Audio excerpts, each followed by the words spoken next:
Hey, welcome. Hello. So I'm going to be going through all of the different signs for all the zodiac signs. So if you want yours to be listened to first or to be read first, you can go ahead and throw that in the chat. If you're here and you're in the room, you can help direct where the reading goes. So if you want it to be more about finances and career, or if you want to steer it more towards relationship, it's not a personal reading, it's a collective reading, but you'll be kind of helping to guide it for the rest of the signs.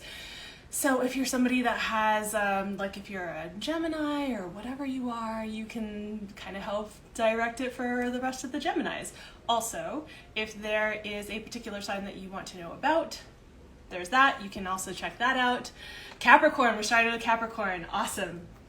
Okay, and also, just so that you all know, this is for sun, moon, or rising. So watch your appropriate sign for sun, moon, or rising. So first card out that we have for Capricorns is the Queen of Pentacles. That's the overall energy that we have for August. Now, if you can maybe type in the chat, do you want to do a general reading for Capricorns? Or are you kind of feeling like you want it to be directed for all Capricorns around a particular topic? Love, money, what you want to have there. Hey, Zach, what's up? General is great. All right, we're going to go with general.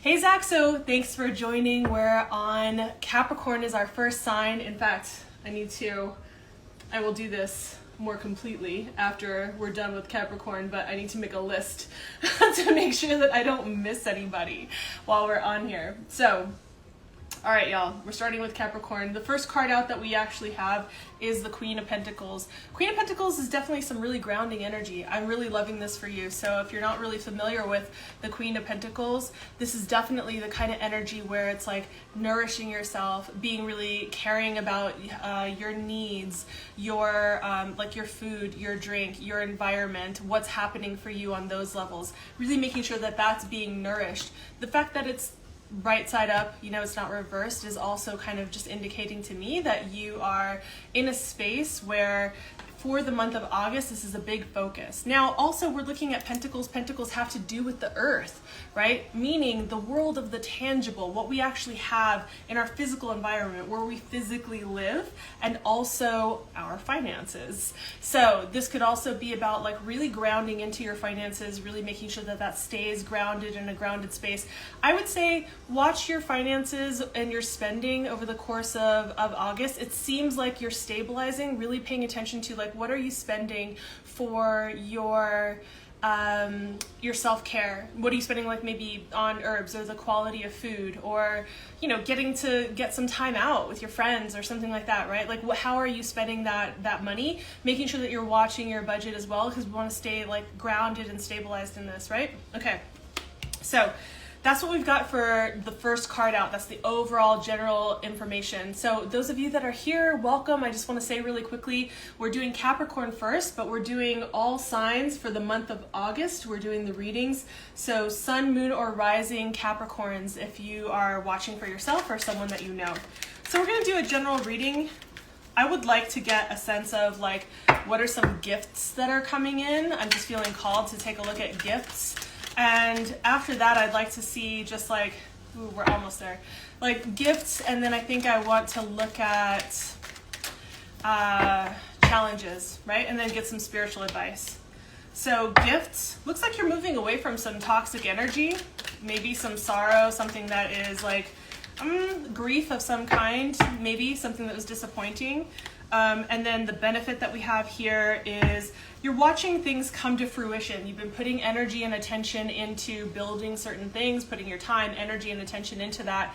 And, I'm glad that it resonates. Awesome. So putting your time, energy, and attention into growing things, into like putting the work in, essentially, right? So before we go into spiritual advice, let's first take a look at the pro that I'm seeing here, right? So we have the Six of Swords. Six of Swords, this could, for some people, involve travel. So that could involve travel of some kind. Maybe you're moving someplace physically, like actually relocating. However, this is definitely the energy of movement away from something that is really stressful, something that has been disappointing or has had like a lot of grief. So I feel like you're coming out of something here. Like this whole nourishing energy that came through at first, right, is like kind of indicating to me that you are focused on this, that this is the energy, this is the theme of the moment, right, is this kind of grounded energy. And it's because you're moving away from some stuff that was just like not really working out, so it wasn't doing well. All right, so then we have like, what are the kind of cons? It's like you're sitting there, you have to be super patient, right? Like you're watching for the fruition, you're like putting the work in, right? So it's not like you're not seeing the fruits of your labor necessarily. It's just that it's not happening at a pace that you probably would really like it to be going at. Now, if you're a Capricorn and you have strong, like we're doing this as a general, right? So we're not looking at somebody's natal chart. So I'm going to say this is a collective reading for Capricorns in general, right? So if we're looking at Capricorns, generally the energy there is like willing to put the work in, willing to like get to it, right? So it's like if you've been like putting the work in, you've been toiling and doing all the things, and you're just like, oh, I would like this to be showing up already, it's just going to require more patience than I think what you want to have. You know, it's going slower pace than what you would like to have it go. And that could have something to do with some of the planets that are in retrograde currently and how they're aspecting, you know, everybody's charts. Now remember, since this is a collective reading, really take what resonates, leave what doesn't. It's not a personal one-to-one reading. If you want that, you can check out the link in my bio if you want to book something. But this is like, okay, if the message resonates with you, then really take it to heart. Now we're going to look at some of the spiritual advice for like how you can move through the month of August in a way that's going to assist you with any of the challenges that you're having. Definitely looking into like elevating your consciousness right now. Also with patience as well. So I think you're being called to have more patience. Hey, look, if you are predominantly a Capricorn, then we're looking at an earth quality, you know, so you can, I think you can handle of the signs that are out there, you can handle the stability and patience, right, that comes through. So now before we get right into this, I just want to let anybody know who's joined us. You're welcome to throw your zodiac sign in the chart, sun, moon, or rising. I'm reading the cards for the month of August in order of the people who put their signs in the chat. So you're welcome to do that while I'm completing Capricorn. That's what we're doing right now is Capricorn. So I see a few things going on here. And the spiritual advice, like there are definitely two cards that are showing me that there is a need for you to like do some inner questing, to do some reflection on a really deep level, right? Like pausing, right? The Hanged Man is not always about like, it gets a bad rap. The Hanged Man gets a bad rap for always being about being stuck. But sometimes you need to be paused before you can make that move forward and know what's coming next. And we already see that like patience is something that's coming through in your challenges for the month of August, right? It's just not moving as quickly as you want it to. So in order to help things along, in order to help yourself with this process, it's important that you take some time to ask yourself the big picture questions. What is it that you want? How do you want to feel? How do you want your life to look and be, right? What's most important to you? What relationships, friendships, family, love-wise, like how are these measuring up to what your current values are now? How you feel about life now, what you want to be creating in the next chapter? How are those things in relationship to this, right? So we want to make sure that you're asking these really big questions and taking some time to pause. Really, and I'm saying like meditating is really coming through, especially. It doesn't always come through with the Hanged Man, but in this particular case, I'm going to say really taking that time to meditate. Now, meditation looks different for everyone. You don't have to sit there. You know, for those of you who are really skilled with it, great. But for anybody who's not really skilled with it, you don't have to sit there and just like try to drift into nothingness. It's really just about getting tuned into yourself, like quieting yourself enough to really tune in and feel like, what are my thoughts? What are the stories that are coming through? What are my fears? What are my feelings, right? And like being in that space.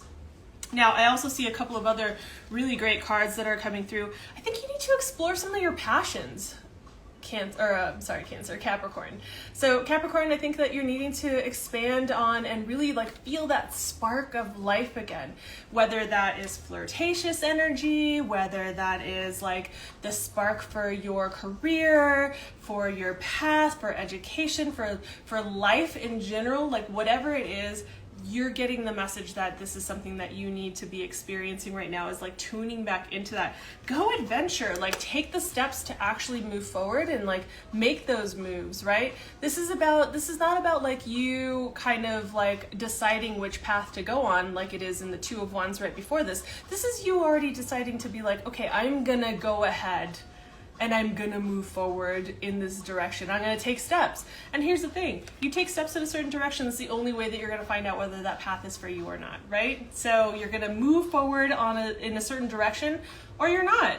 That's the way it goes. So that's what I've got for you, Capricorn, is you gotta get tuned into like what lights you up, what creates that spark and that passion, whether it's, I don't care what it is, whether it's debauchery, sex, love, music, or whether that's being out in nature and whatever the hell it is, right? So this is what I've got for you. Oh, awesome. Thank you. I appreciate that.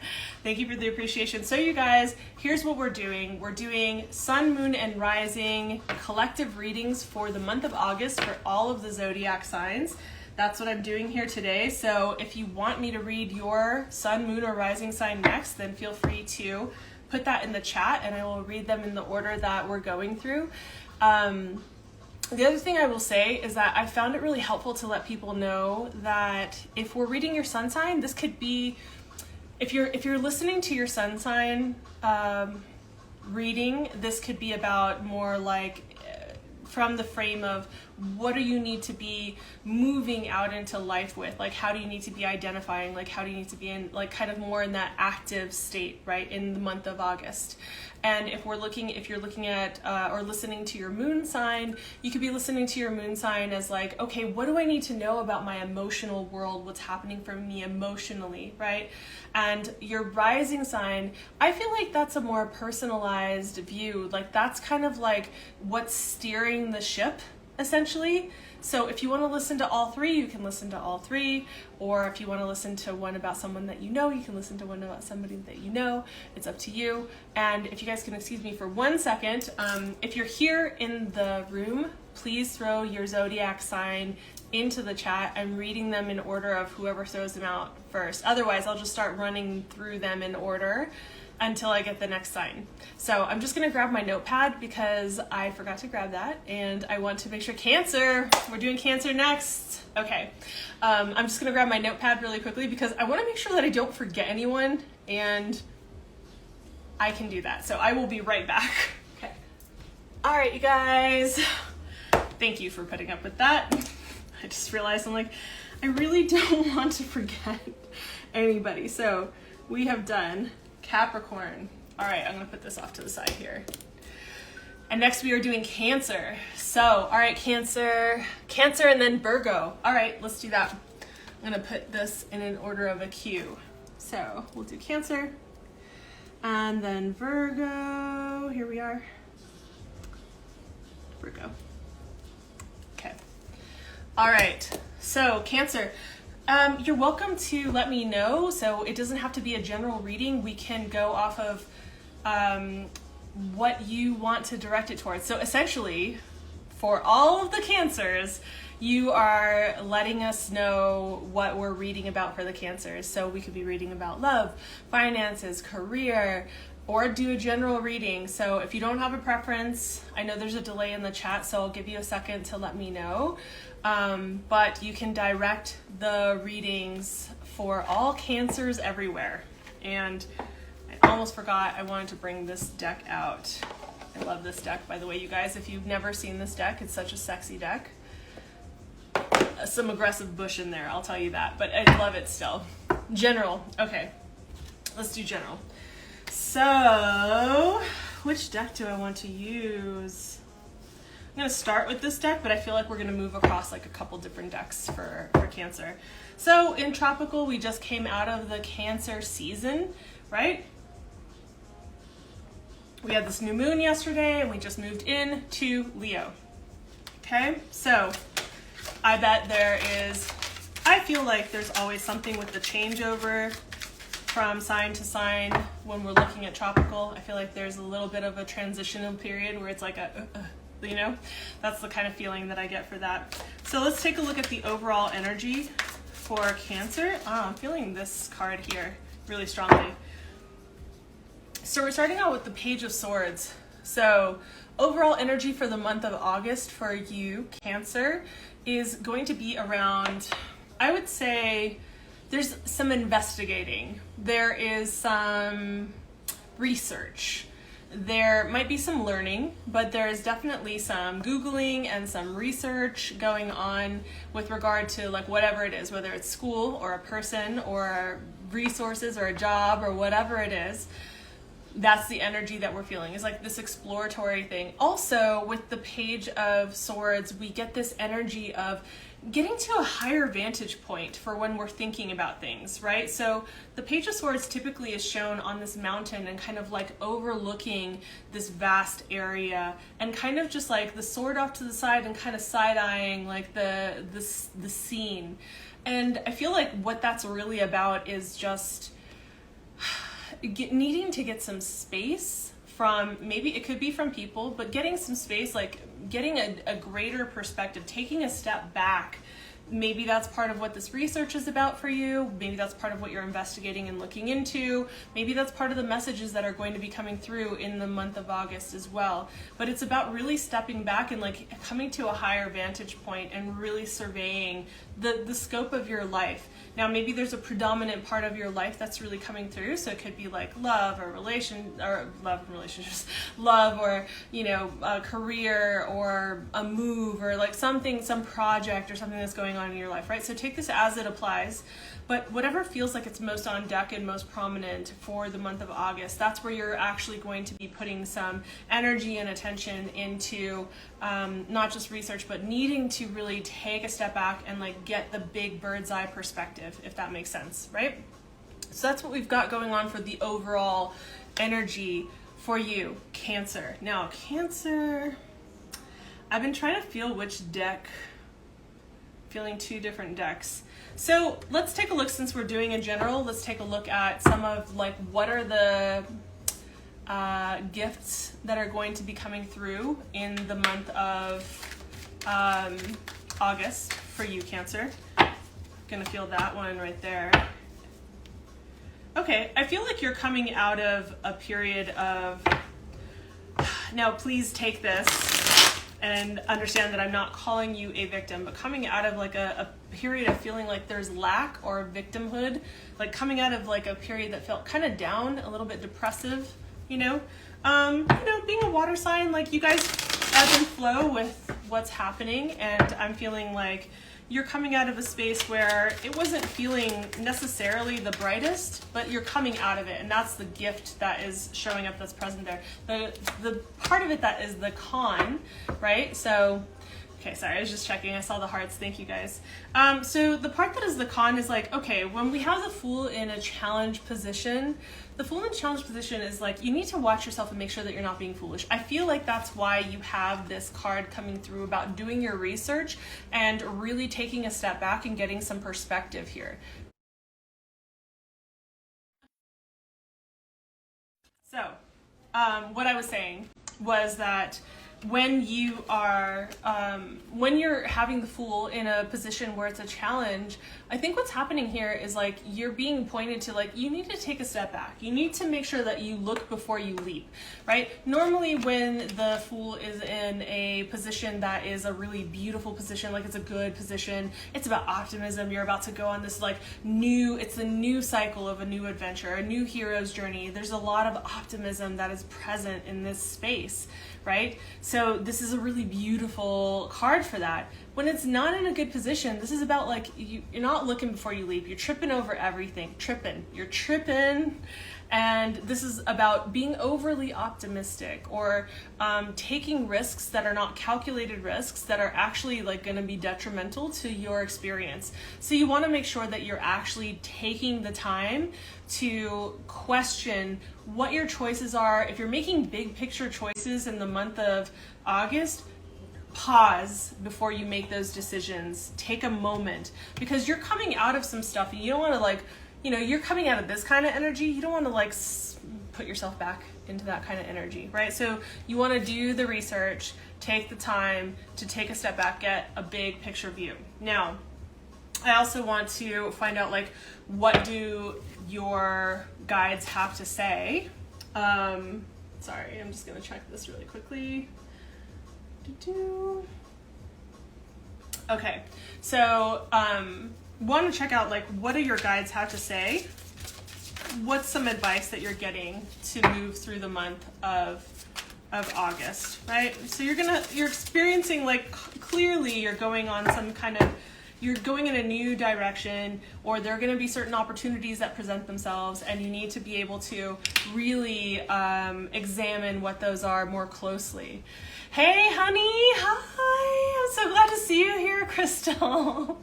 So I just saw your call come through, and I was like, girl, I'm on here. So, all right.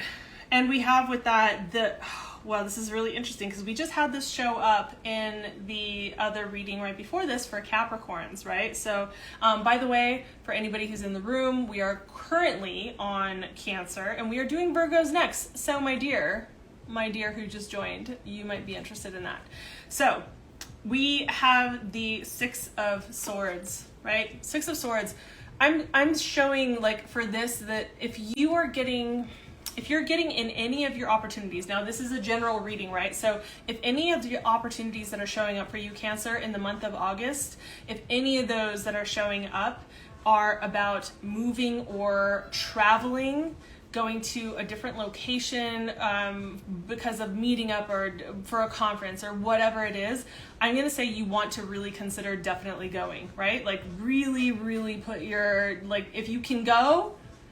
There's going to be something really beneficial about that. So for those of you who travel comes up, for opportunities to travel or to move, I'm seeing like you're getting a yes with this, right? You're getting some yeses. So I'm going to say this is something to really consider, and that your guides are definitely telling some of you this is going to resonate for more than others. The other message that's coming through with this is you need to get the hell out of anything that is toxic or draining, anything that's causing, you're coming out of this energy, right? So, and if you can see that clearly, right? Anything that is creating or causing that kind of energy, you don't want to be in that energy anymore. You need to cut that and move to other shores. Go to in a different direction, one that feels more free. Look at this woman. One that feels more free and flowing, right? Traverse the waters of your emotions and move with the swords. Use your logic, use your rationale, use your reasonable reasons to move in a different direction. Now, I do feel like I want to pull one more card for your guidance and one shadow card. All right, so yeah, Virgos, yeah, we're doing you next. All right, oh, I'm feeling the bottom card on this one too. Ace of Wands. This is crazy, you guys. We just had this show up for the Capricorns. We had both of these cards actually show up for them in two different decks, right? So here we've got the Ace of Wands, right? This is the spark of life. You need to move also very similarly, and I'm wondering how much this is really going to show up, but you need to move in the direction of like what sparks you up, what gets you lit. We just moved into Leo season. It was a new moon in Leo. I'm not totally surprised by this, but you want to like carry this energy through. And from what I understand about what's happening with the astrology over the next few days, this definitely tracks, right? Like from August 1st is supposed to be definitely one of these kinds of days, right? So get yourself into a space where you're like, whether it's like the thing about the Ace of Wands is like, this is that flirty, fun kind of energy. This is that spark for life where you just decide, you're like, yes, I'm super excited right now. I'm so happy. So, oh, there's a storm happening outside. Right when I said that, it was like, so that's the spirit advice. That's the guidance that's coming through from your guides, right, Cancer? Now, let's just take a look at, we didn't do this with the Capricorns, but we're going to take a look for you. And again, it's the bottom card I'm feeling that is coming up for like something that's blocking you, your shadow, whatever it is, blinded to the pain. Right? Now, I don't want to stereotype or be generalized because we're not looking at people's individual charts, and this is a collective reading. However, for some of you, this is going to resonate where you're just like kind of blinding yourself from the pain. Like, I don't want to feel or experience this. I'm going to hide myself from this. I'm not going to recognize or be truthful with myself about really how destructive this pain is or how deep it goes. I'm just going to try to skip over all that and just like move right along, right? That's not really going to work. That's not really going to work. So if you notice, like you look at this photo, right? Somebody who's just like, I don't want to see it. I don't want to see it, right? I don't want to, right? So that's what's going on for you, Cancer. That's what I have. Thank you for letting me know. Thanks for participating. So for all Cancers, we have done, just for anybody who is now joining, just so that you know, we have done Cancers and Capricorns, and we're moving on to Virgos next. So if you want your sign to be read next, if you want somebody else's sign to be read next, you can go ahead and put that in the chat box so that I know which sign to kick off next.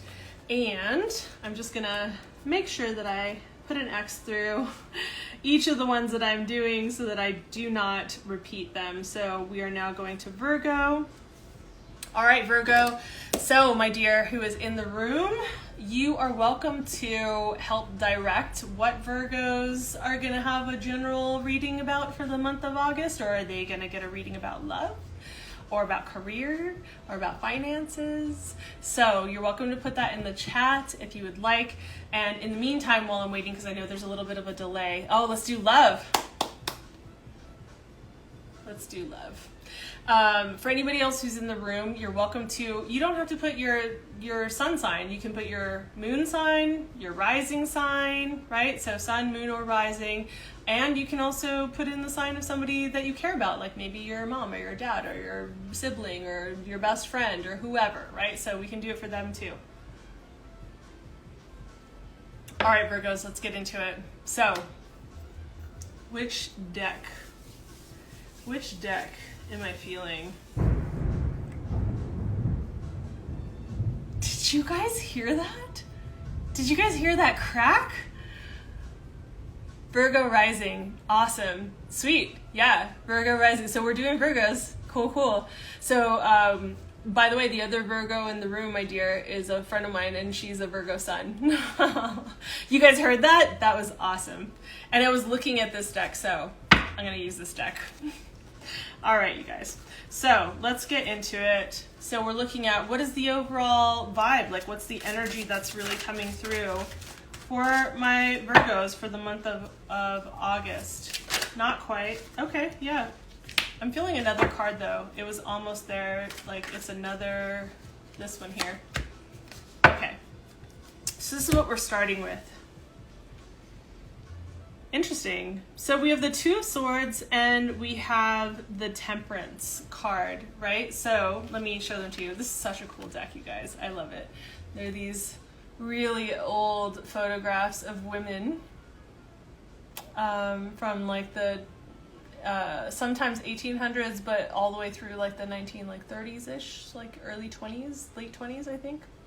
So really cool. Just wanted to give you guys the visual.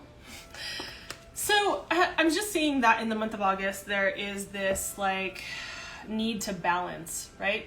We not only do we have the Temperance, but we have the Two of Swords. And Two of Swords is like really just kind of like holding the space in the general, like the normal depiction of the card. You know, she's blindfolded and holding two different spots, right? Here we have two different women, but you know, just kind of really holding the, like, there are a couple of paths where we can go, or there's always coming to this kind of like fork in the road. Should I or shouldn't I?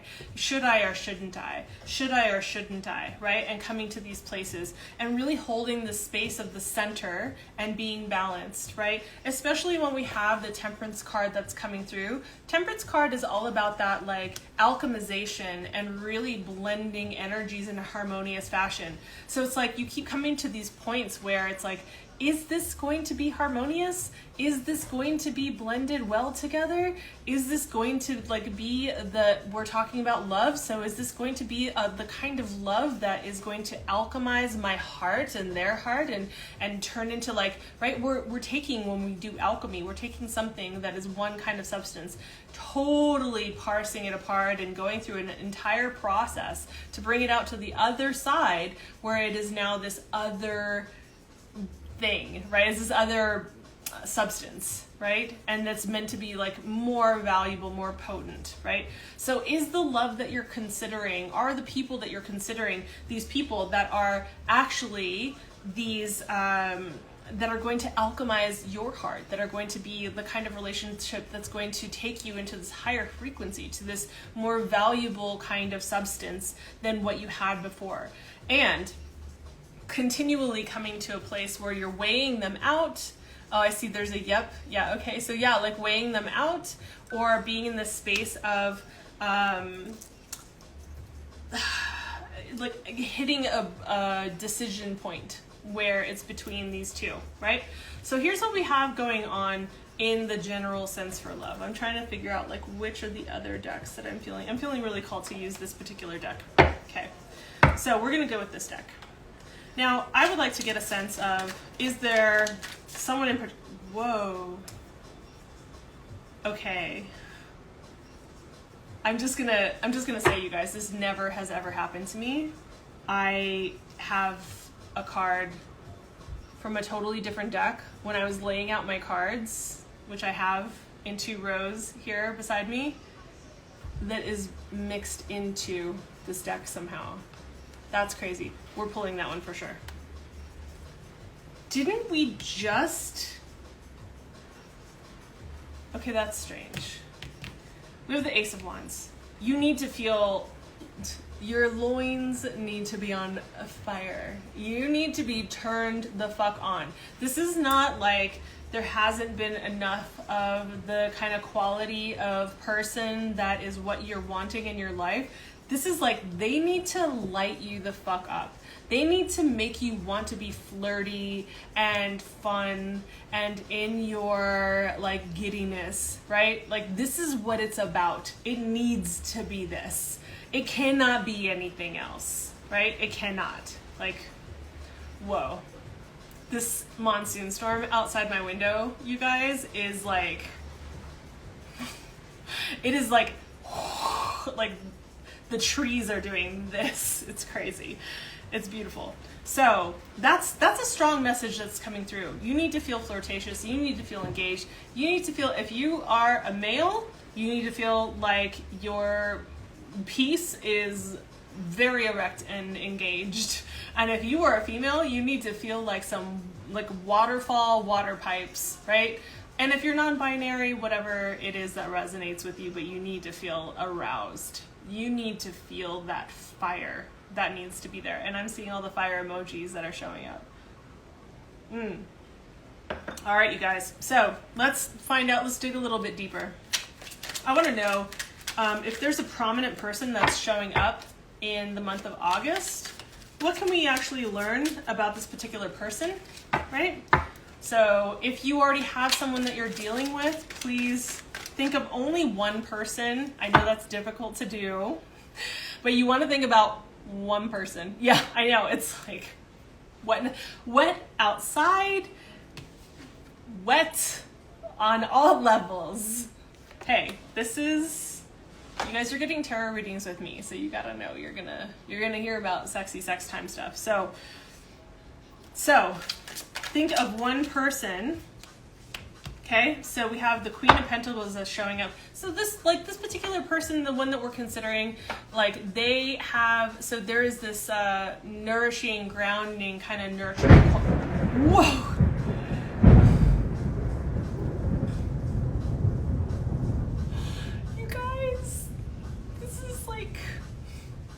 makes my heart the most happy in the whole universe. I am never happier than when there's a good monsoon storm. And if there's a river outside, I want to go jump in the puddles. We're here though. So, this is so great. All right. So, what we're looking at is with the Queen of Pentacles, right? So this is like really grounding and nourishing energy, right? This is like, what does it say? Universe agrees. No kidding. That was some serious fire, lightning, thunder kind of energy coming through. Just saying. Virgos, you guys are getting some serious medicine, some serious weather medicine going on for reals. So like this nourishing quality, you know, and for different people that's going to look different, right? So what does it feel like for a relationship to feel nourishing to you? What are the qualities? What are your non-negotiables? What are the things that need to be present for you to actually feel taken care of? And I'm not talking about taking care of in an unhealthy way. I'm not talking about like one person does all the caretaking for you and codependence and whatnot. I'm talking about like, how do you feel nourished? How do you feel taken care of in a relationship? Not just the way that you show up for them, but how are they showing up for you? How does that really nourish you? And also remembering, hey, look, we can forget sometimes when we get into these comfortable places about how we want to be nourished and how we want to feel. We can start to forget about the fire. We can forget about that playfulness and that flirtatiousness. We can forget about that. So you need to have a blend of both of these going on, especially for this person that's going to be kind of more of a prominent person in the month of August, right? So now let's look at what's hidden, because I'm that kind of person. I want to know what the fuck is hidden, and we're taking from the bottom of the deck for that. Hey Rico, what's up? So we are, just so you know, we are currently on Virgos, we've done Capricorn, we have done Cancer, and we are doing Sun, Moon, or Rising sign for each of these zodiac signs. So you're welcome to throw yours in the chat, and I will do that one next. We are currently on Virgo, and I don't have the next sign that I'm gonna do yet, so let me know. So when we're taking a peek inside, like what is hidden, I'm seeing with this particular prominent person. Now remember, this is a collective reading, so for all of you Virgos out there, if you have a particular person that's already like very prominent for the month of August that is like on deck, okay. Remember, I told you to think about one person, right? Now, if you're in a relationship, that is also its own thing. Know that when we're looking into what's being hidden, it's like looking into somebody's journal. So take that and understand that it is not the entirety of who somebody is. Still taking applications. Scorpio. Okay, we're doing Scorpio next. So yeah, taking applications. I love that. Me too, girl. I'm taking applications too. So keep that in mind. When we're looking at the shadow aspect, when we're looking at what's hidden, what they kind of like sweep under the rug, right?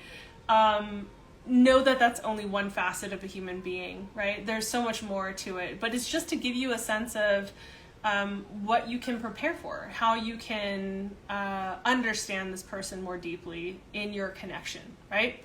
So, and then Sagittarius. Yes. Okay, we've got Scorpio and Sagittarius on deck next. So, and we're almost done with Virgo. So here's what we have. Surprisingly, we have the Sun. Now, most people would say, but the Sun is such a great, it's a great card. It is a great card. And also, it is a great card, but when it's in a challenged position, when we're like looking into the deep dark and we're kind of like lifting up the rug to look and see like what they've been sweeping away, what we're finding here is a lot of ego and arrogance, right? So there's somebody who is in a space with, I don't demonize ego the way that other people do. Let's get that straight. First of all, I think ego is necessary and is good for us to have. It's part of who we are. So let's not just like chop off our limbs and like totally discard pieces of who we are, right?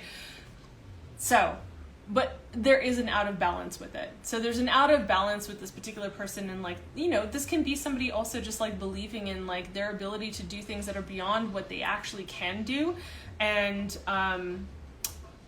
feeling like they dig their heels in about it, like, no, I'm an expert in this, or I'm really good at this, because it's saving face. So these are all different kinds of examples that I can give about like how this might show up in the space. you know, where they can dig their heels in, need to be the person who is, no, I'm the most knowledgeable, I'm the most like such and such, right? So like this can be about somebody feeling like they don't know how to allow the other person to win or allow the other person to take up space or to be right about something because they don't want to look wrong, right? So there's just something about that that's out of balance, right? It's a very human quality. It's not so bad. We're not looking at some crazy ass secrets. We don't have the Seven of Swords here, right? So that would be one where I would say, okay. All right. So we've got the overall vibe. We've got the overall vibe for the month.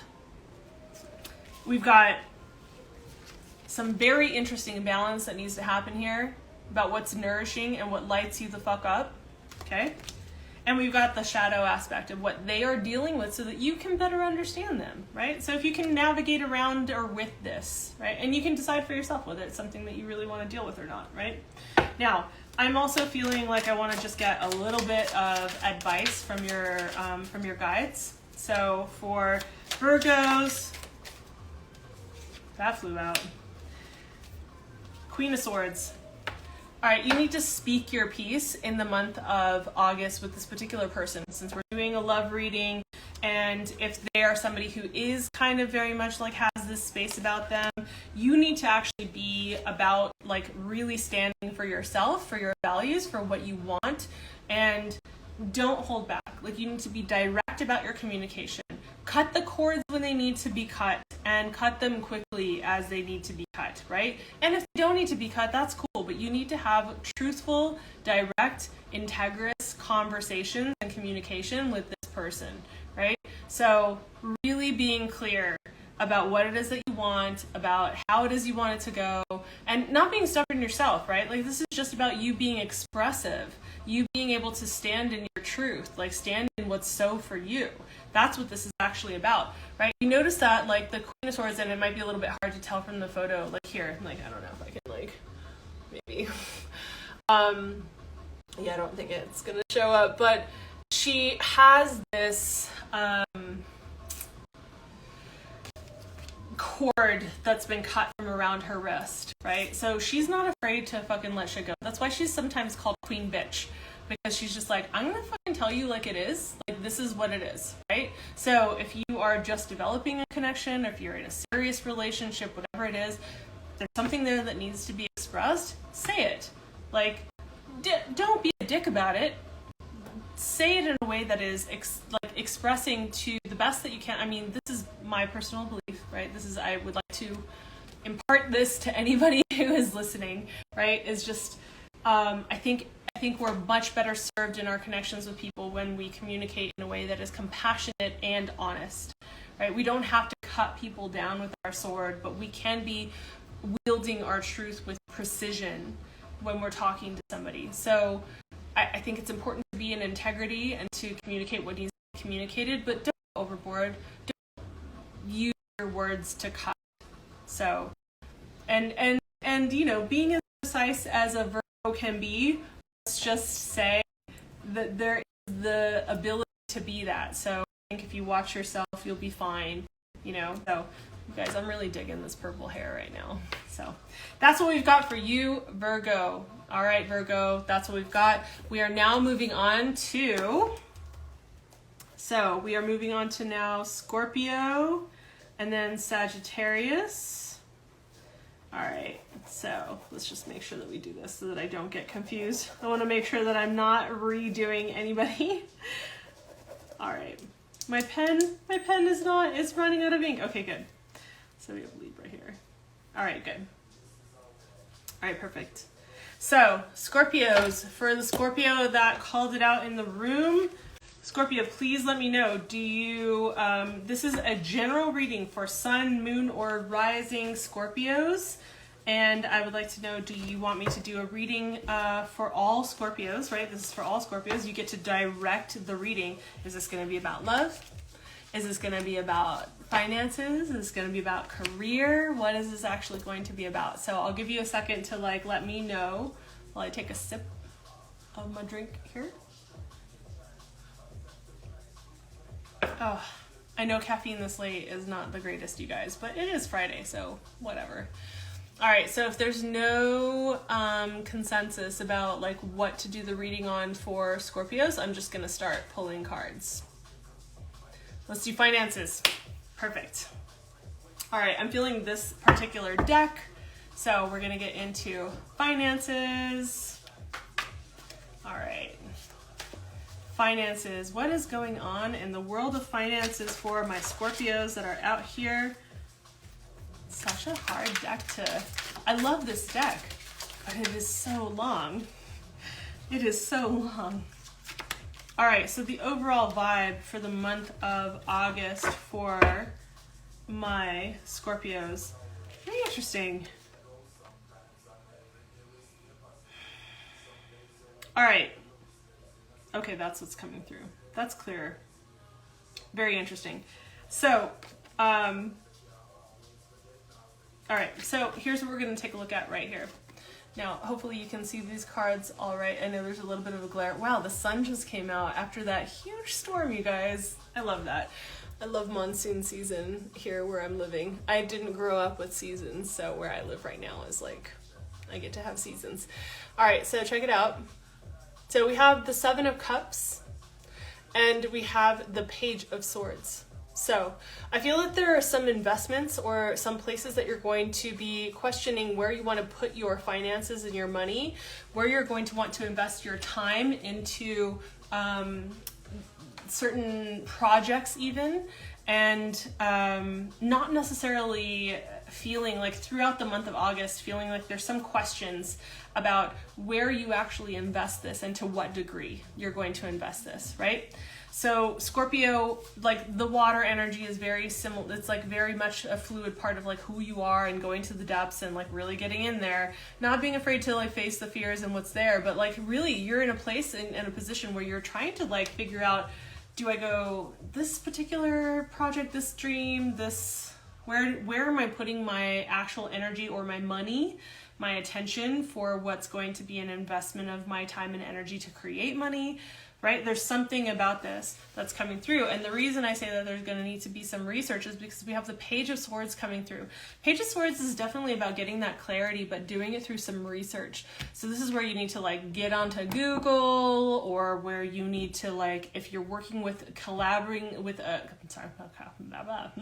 collabing with other people, if you're looking to collab with other people, then you are doing like your due diligence about, you know, what their qualifications are, how this is going to actually work together, what that really looks like, you know, taking a step back and getting the bird's eye view of what's happening in this particular project or the potential project, right? So doing the research, looking into these people, getting the numbers, getting the stats, like making sure that you're super clear, making sure that you're getting the information that you need so that you can make the proper decisions that you need to make for this, right? So this is what we have going on for the overall feeling for your finances in August. Okay, so this is what we have starting off. Now I feel like feeling this deck here. All right. So I feel like I would like to know what it is that you need to look out for. Like what is an actual, hey, like be concerned about this, like keep an eye out for this. So let's start there.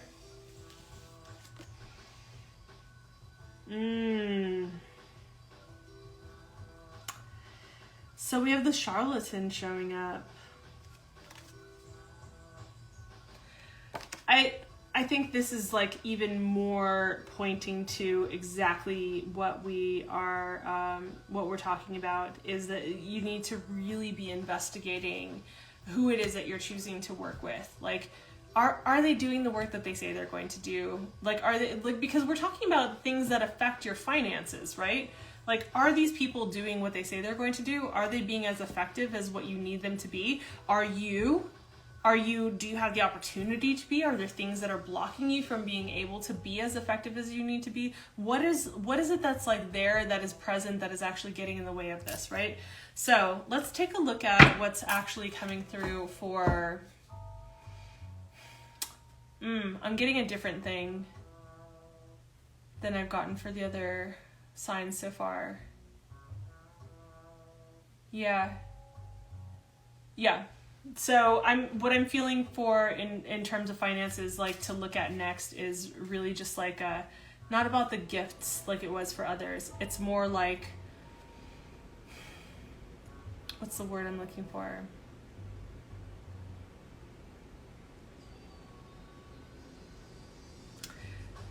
Yeah, like okay. So when we're talking about how you're like proceeding with your finances, what's actually going to be helping to clear the situation up, helping to move this forward in a different way. And I'm feeling 2 cards here for this. So we have the 5 of Swords and we have the 6 of Cups. All right. So let's start with the 5 of Swords, right? So 5 of Swords can be really just about having this kind of like, and this is such a great deck, you guys. 5 of Swords can be really just about having this kind of energy where it's like clashing of ideas. So many cups. Yeah, actually, 7 of Cups. 6 of Cups. 6 of Cups comes right before 7 of Cups, and so we're going to get to that because that's important. I love that you're noticing that. But we also have swords too, right? We've got the Page of Swords and we have the 5 of Swords, right? So 5 of Swords is like, pick and choose your battles. Are you actually like, are you taking a stand over some shit that's actually really small that you don't need to be taking a stand over? You know, are you creating more strife out of a place of like, fighting for no reason, fighting for because you want to be right, fighting for something that is like, maybe you are right. Maybe it's a smaller battle in the face of like something bigger, like when you're collaborating with people and you have to come together and there are different opposing ideas. We're talking about swords, which is the realm of ideas, right? This is the realm of the mind, right? This is like logic and truth and thought and ideas, right? So it's just like, but it happens in this way that where there's discord. So just like, how can you utilize this to your advantage, right? Because what we're looking at is, how is this a gift, right? How is this a gift? When somebody shows you all of their cards, right? And they show you everything that they have on the table, because maybe they're being not so rational. Maybe they're being more emotional in what they're kind of like butting heads with you about. Whatever it is, if you're able to keep your cool and stay at this place of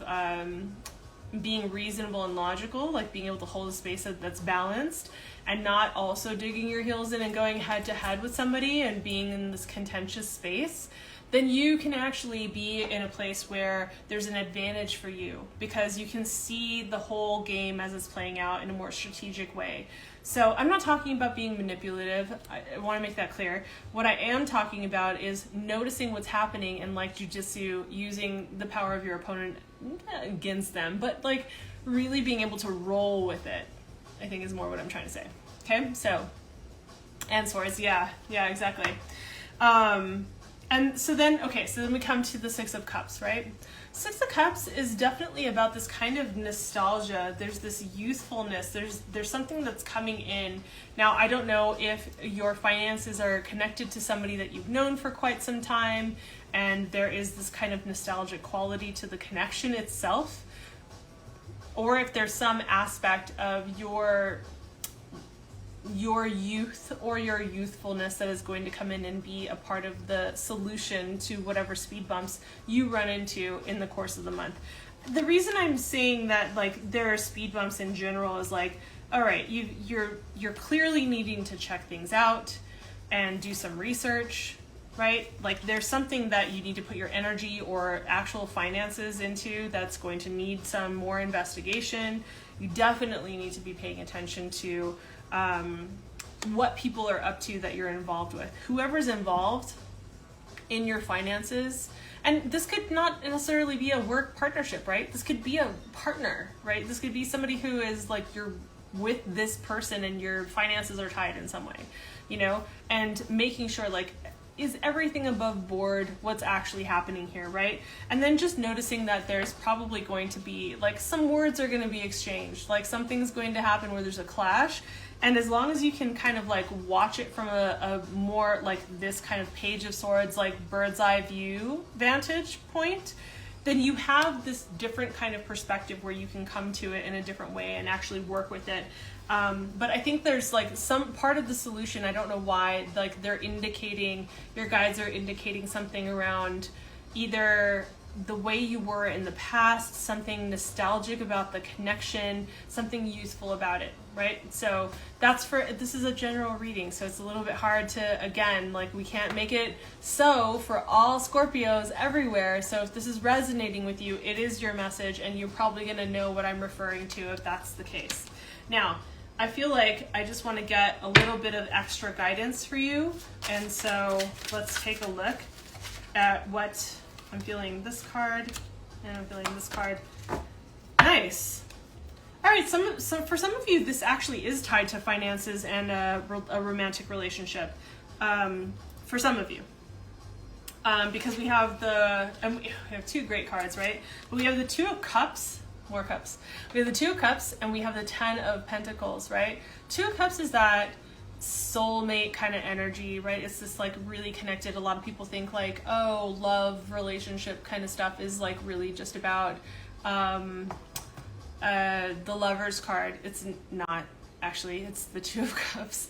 So for some of you who are in relationship, this is about really building, especially when we're looking at the Ten of Pentacles, this is about building the financial future and legacy that is needed for you guys to have like stability. So whether you have kids or you don't have kids, it doesn't matter whether you have kids or you don't. This is about creating the future for yourself that's actually going to be stable and secure, right? And we're talking about finances, so the Pentacles coming up is about that. So now if this is not about love for you, if you happen to be a Scorpio where you're like, no, it doesn't resonate for love, it could be a business partnership. It could be somebody that you're involved with in a way that you're closely tied, right? And so there is this connection where they affect your finances and you affect their finances, right? And so there's this need for the two of you to really be paying attention to what is the legacy we're trying to create? Like, how do we want this to be moving forward?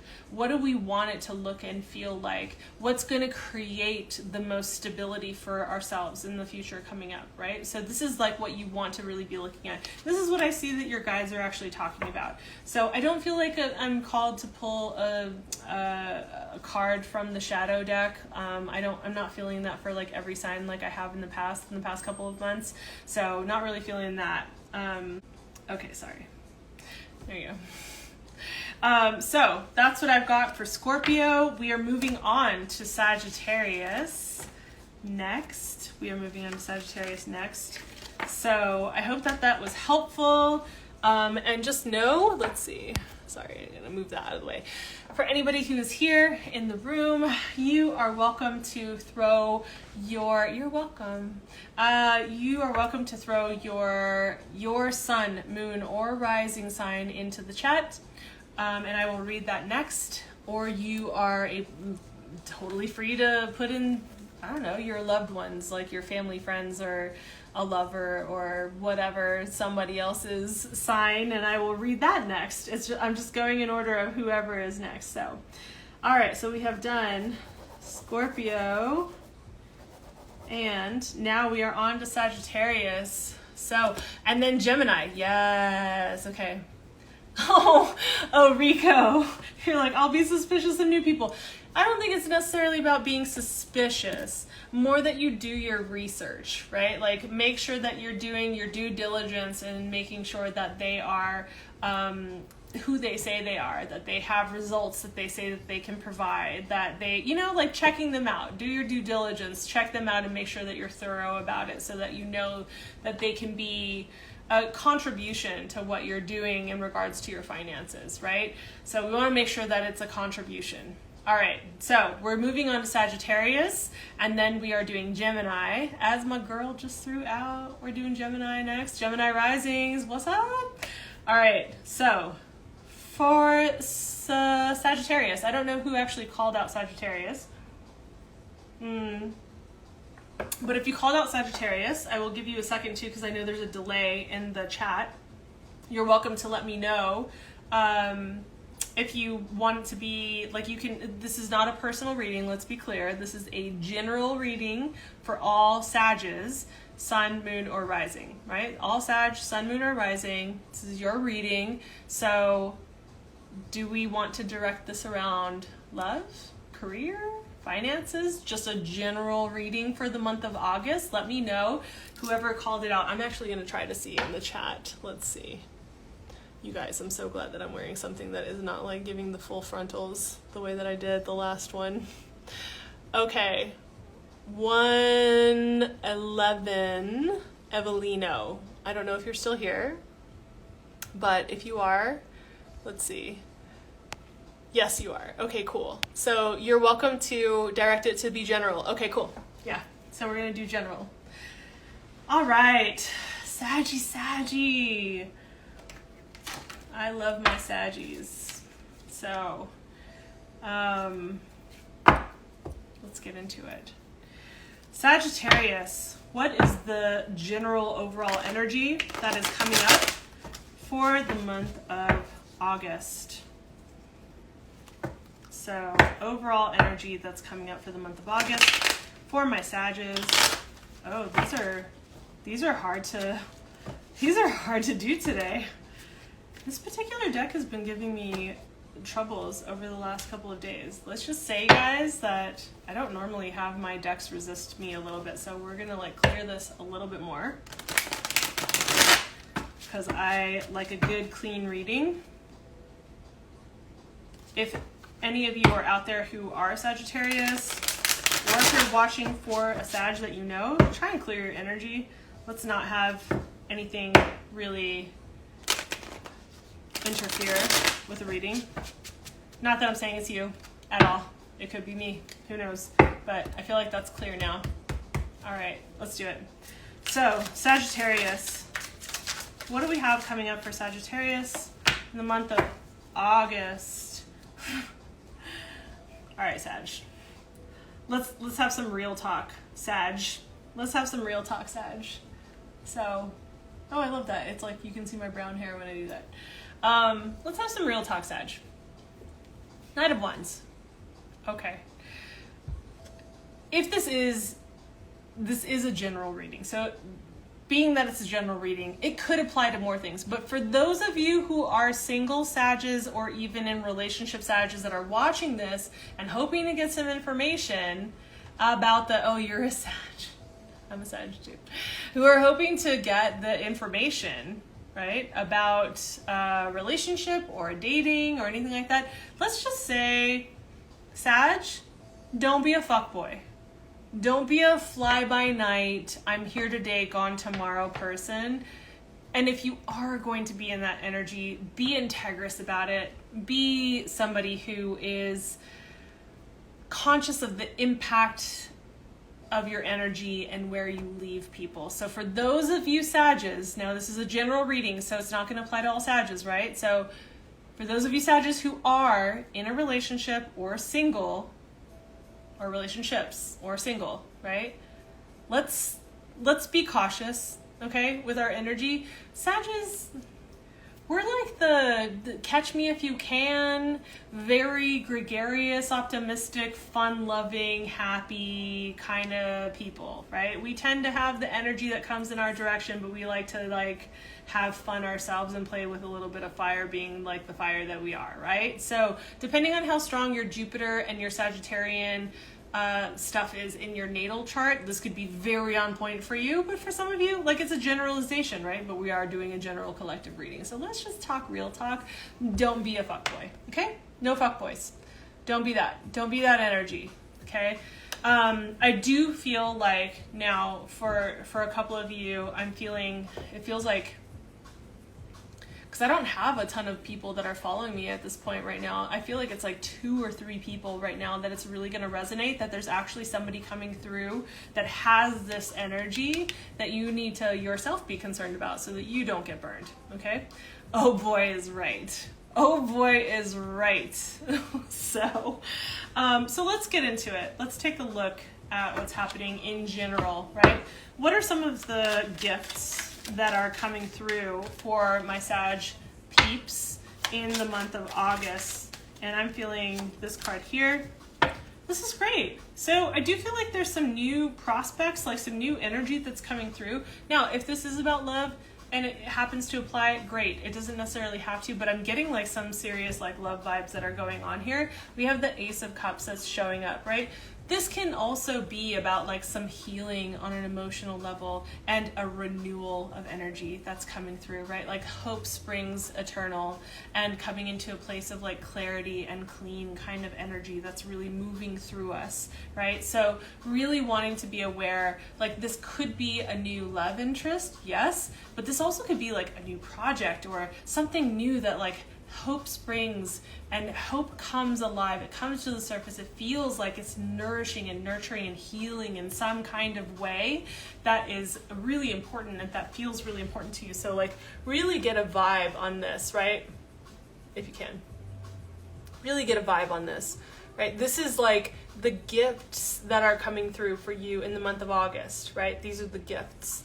So, and I think that that's seriously, it's like, it's hella beautiful. It's really amazing that you're going to have that actually coming through. So, and also, oh, okay. Okay. All right. No, so we're going to switch decks. We're going to move over to look at like, what are some of the challenges that are coming up for you? And I'm also feeling this one here. Okay. So Sag, okay, I have, oh wow, I have like 3 or 4 messages that are like vying for my attention that are coming through really strong. So for some of you, this is coming through really, really strong. It's like, oh my gosh. All right. So for some of you, I feel like this is turning into kind of like a relationship type of reading. Like it feels like that. It feels, hey Josh, what's up? It's been a minute. So by the way, you guys, my friend that just joined, I have known him since I was in high school. He knew me since like a little wee one. Anyway, so what we have here is the Devil card, right? And this is about being tied to, feeling obligated, feeling like the, you know, reasonable reasons and the social obligations, the relationship obligations that we feel to like be involved with somebody, or to be involved with a project or a job or whatever it is, right? This is supposed to be a general reading, but I'm feeling some serious relationship shit coming through here for my Sages, right? So this is like really about really being chained to something that you have the illusion that you're chained to this. You're not actually chained to this. Now, the other message that was coming through really strong, because I said I had like several that came through really strong, so I think this is going to apply to multiple people. So if that particular piece of this didn't necessarily resonate, then listen to the rest of these, because I'm feeling like the challenges are coming through in like 3-4-fold for people that are Sagittarian, right? So the other struggle that's coming through, I'm feeling like this is some kind of toxic shit, like obsessive, toxic, either on your part or on their part. And let's get really real, because it can happen depending on where your placements are in your chart. So you need to really let that go. Like that's a challenge and it might be hard, but we have South Node in Scorpio, which makes it really, really difficult for us to let go of shit. We're just like, no, I want to hold on, right? Don't.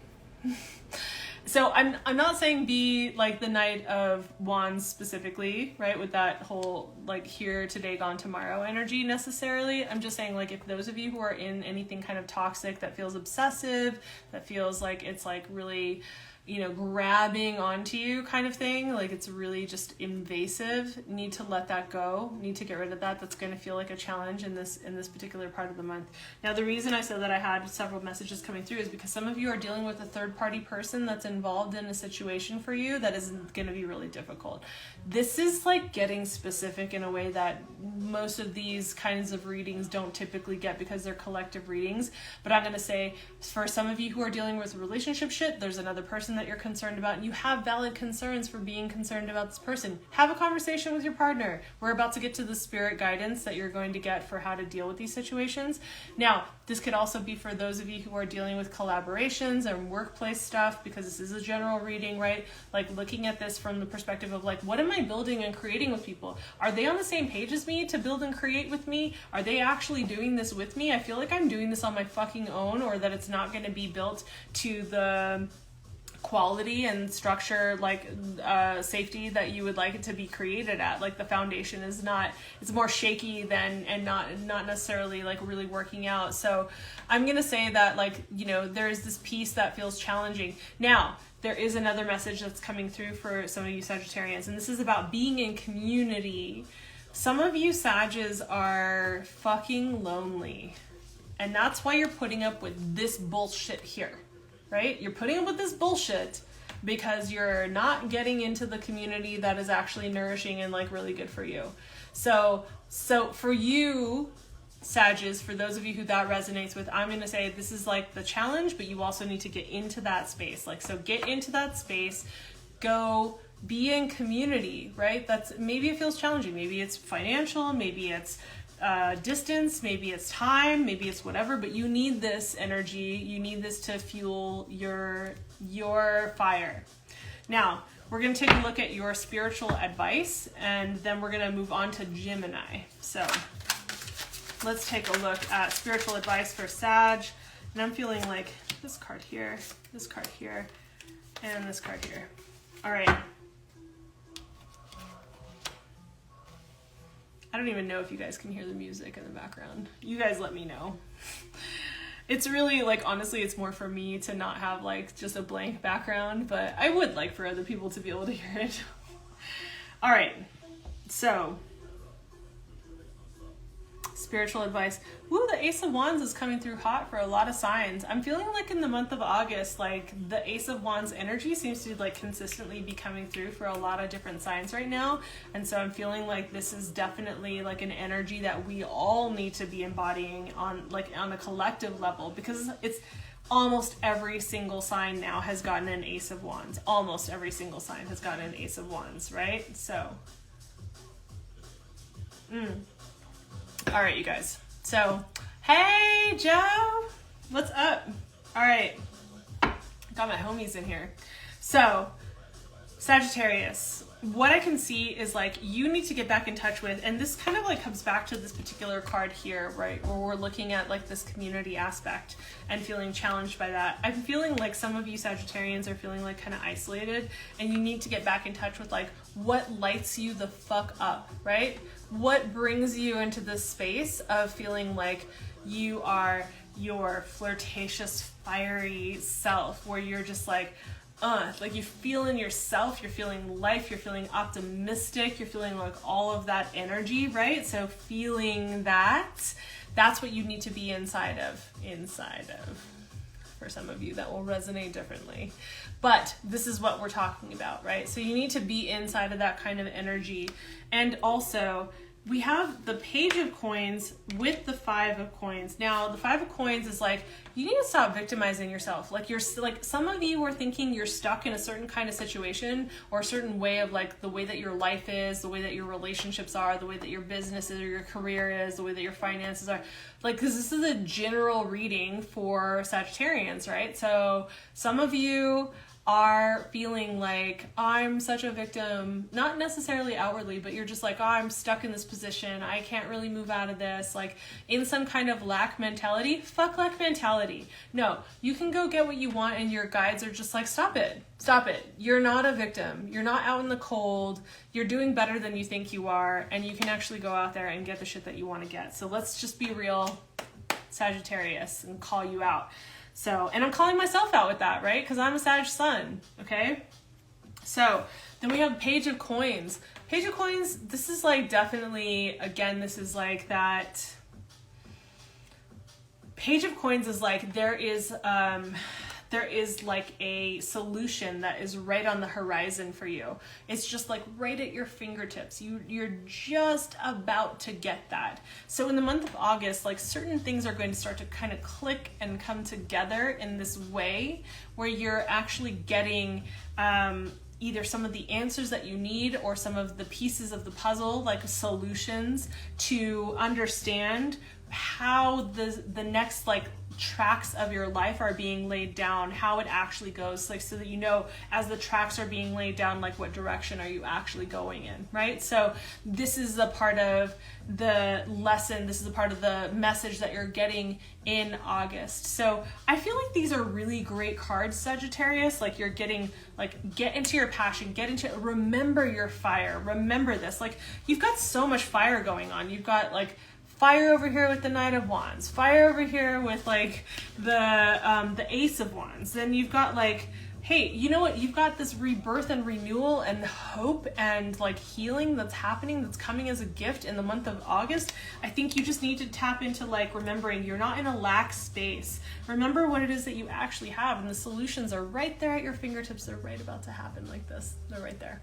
All right, you guys, that is my Sagittarius reading. I'm also not feeling called to pull a shadow card for the Sagittarians. So I am going to move on to Gemini. Gemini. I'm such a silly girl. You guys, if you're not used to it by now, you will be. I am that girl. I am oh gosh, what was that show? New Girl? I'm like that. You're welcome. Yeah, you're so welcome. Thank you for hanging out. So, all right, you guys, we're moving on to Gemini, and then we have, the only ones that we have left are Aries, Taurus, Leo, Libra, Aquarius, and Pisces. So I'm just going to put little, so I know who to get. All right, now remember, this is a reading for Sun, Moon, or Rising Geminis, right? So this is Sun, Moon, or Rising. I am that girl, Joe. Dude, I am, right? I totally am. I'm that dorky fucking girl who sings about her own life. I was like, I'm just doing life.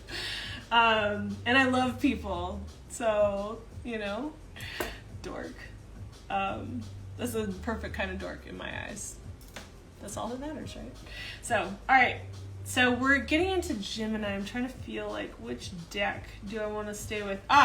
So I know that one of my other girls in here is a Gemini rising. Do we want to direct the Gemini rising reading towards love, finances, career, or general, or some other area of life that I'm not naming, perhaps? Like, let me know. Dorky but lovable. Thanks, man. I appreciate that. I identify with that. I resonate with that. I am dorky. I'm glad that I'm lovable. So, all right, let's see. So I think my girl who is also here, let's see. Why can't I like look at this? All right, I can't look at it. So, so we're either going to do a general reading, or we're going to do one on like a specific subject. So I'm just going to like give there a little bit more time. All right. I love how my hair is like purple, dude. Like it makes me want to dye my hair this color. Seriously, the upkeep is bananas, but makes me want to do it. For those of you who are watching this later on YouTube, I'm sorry about all the in-between talk, but it's what it is. All right, I'm just gonna check really quickly, and then otherwise I'm gonna do a general reading for our Gemini peoples. All right. I think we're gonna do general. It looks good on me. Thank you. I appreciate that. All right, cool. All right, I can't see. So we're going to go ahead and do a general reading. So for all of my Geminis, Gemini, Sun, Moon, or Rising, we are doing a Gemini reading. And I think that we're going to go with...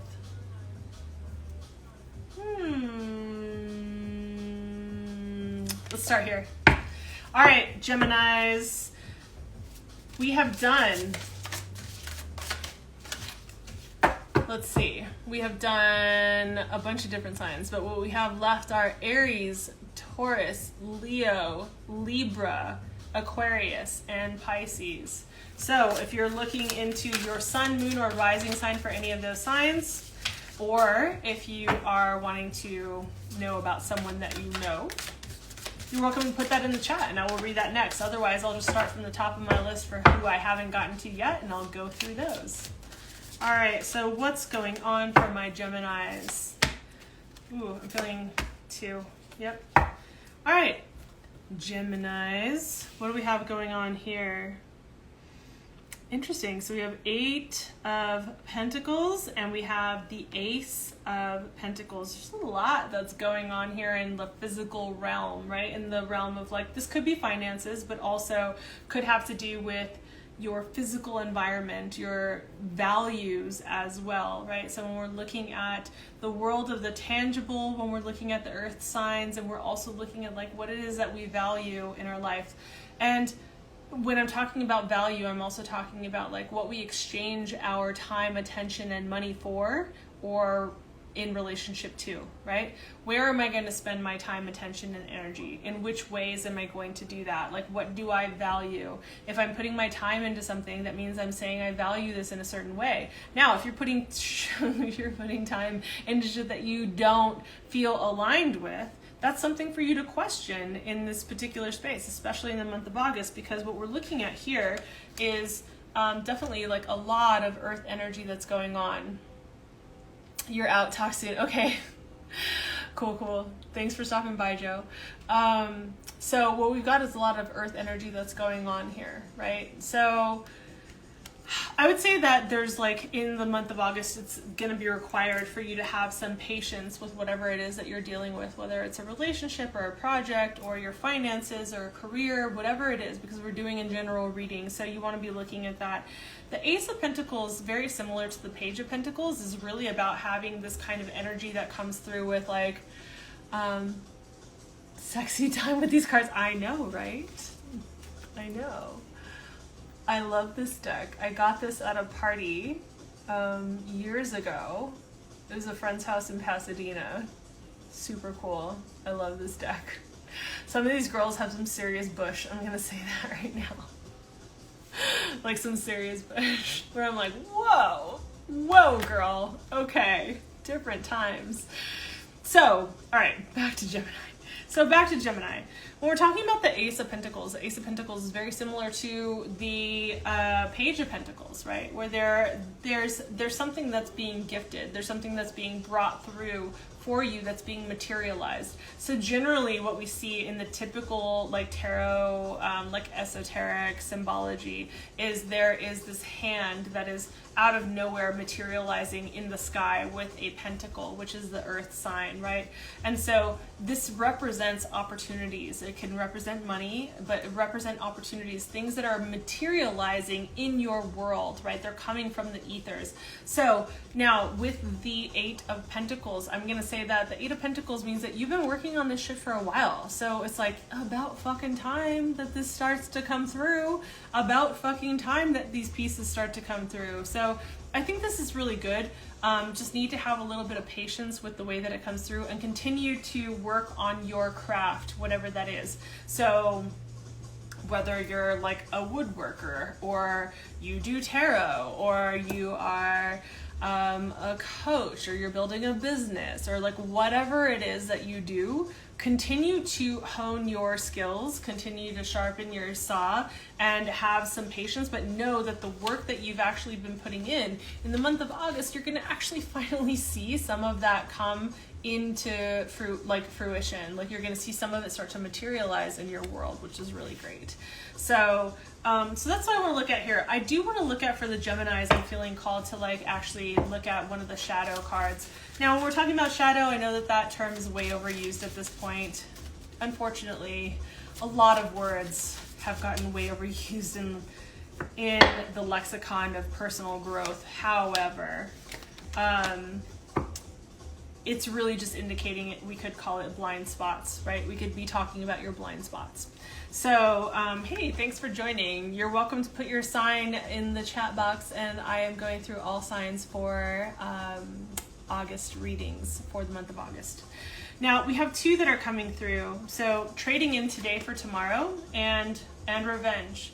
So, I'm feeling for some of you Geminis, there's some shit that you're holding on to that needs to be let go of, and whether that means that you do some kind of forgiveness work for yourself or for other people, but there's like a vindictive kind of like salty, something that you're holding on to that needs to be let go of. Now, this deck is meant to be provocative. Now, this is also a collective reading. Taurus, we'll do Taurus next. All right, so Taurus next, and we are currently on Gemini. So this is like really just like some personal work that needs to be done. You need to let that shit go. It's going to release quite a lot of energy and allow you to really like move things forward and really materialize things in the way that you want them to be. I found that to be true in any sense of personal work over the years with myself or with my clients, right? So this is just something that I'm going to throw out there for you guys. The other thing is trading today and for tomorrow, which has like a couple of different meanings when we're looking at trading today and for tomorrow. That could be like, oh, I've got plenty of time. I can just like push that off until tomorrow. No big deal. It's fine. It's going to be fine. It's not going to be fine. You can't keep pushing it off to tomorrow. You need to start putting the energy into it today, and you need to face that shit. You can't keep procrastinating, right? You can't keep putting things in place of another. And the other way that I see this coming through and I feel like this is not for the majority of you, but for some of you Geminis, I feel like what's coming through is like trading today and for tomorrow actually has a lot to do with like this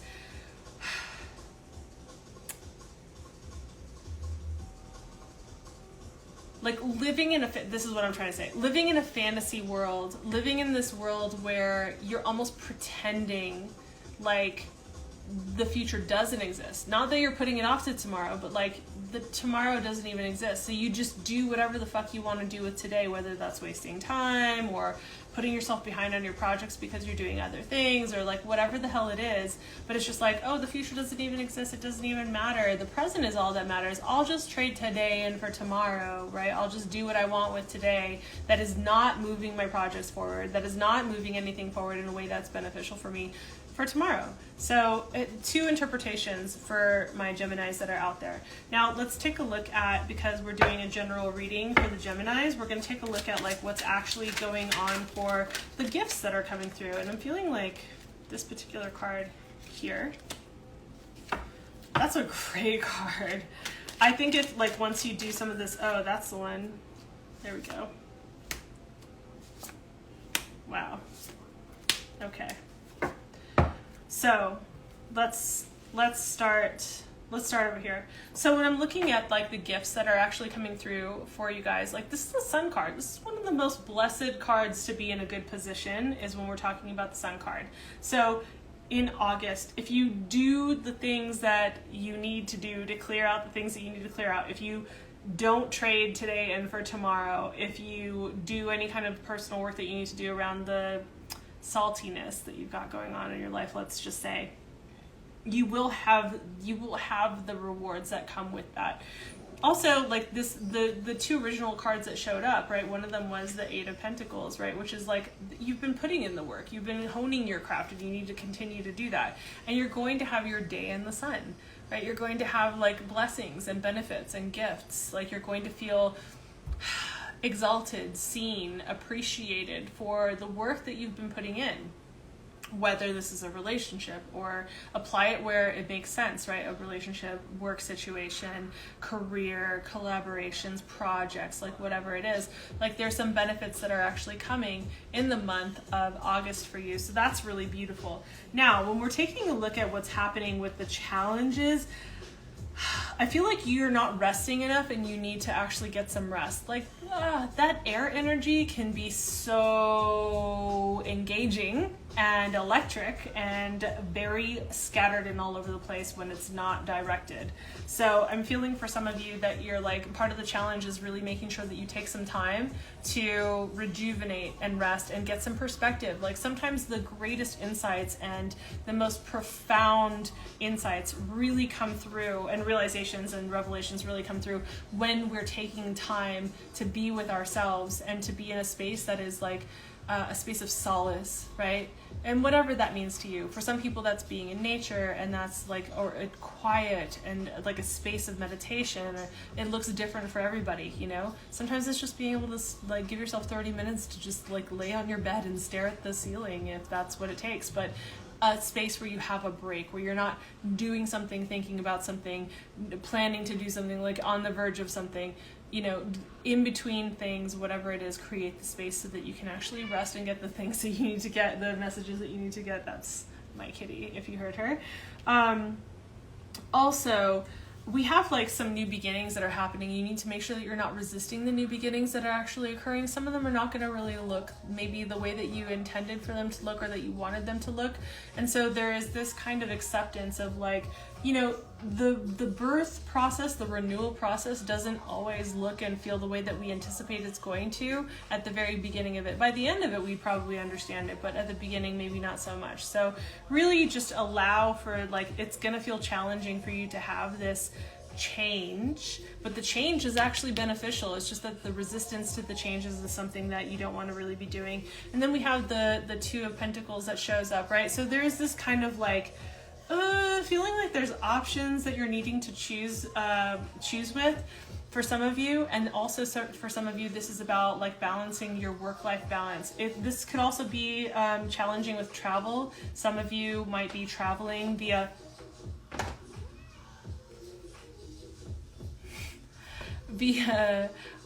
plane or train or boat or whatever it is. Might be doing some traveling. Now traveling right now, I think a lot of us know, is still pretty challenging, even though it's opened up quite a bit, so there might be some challenges there.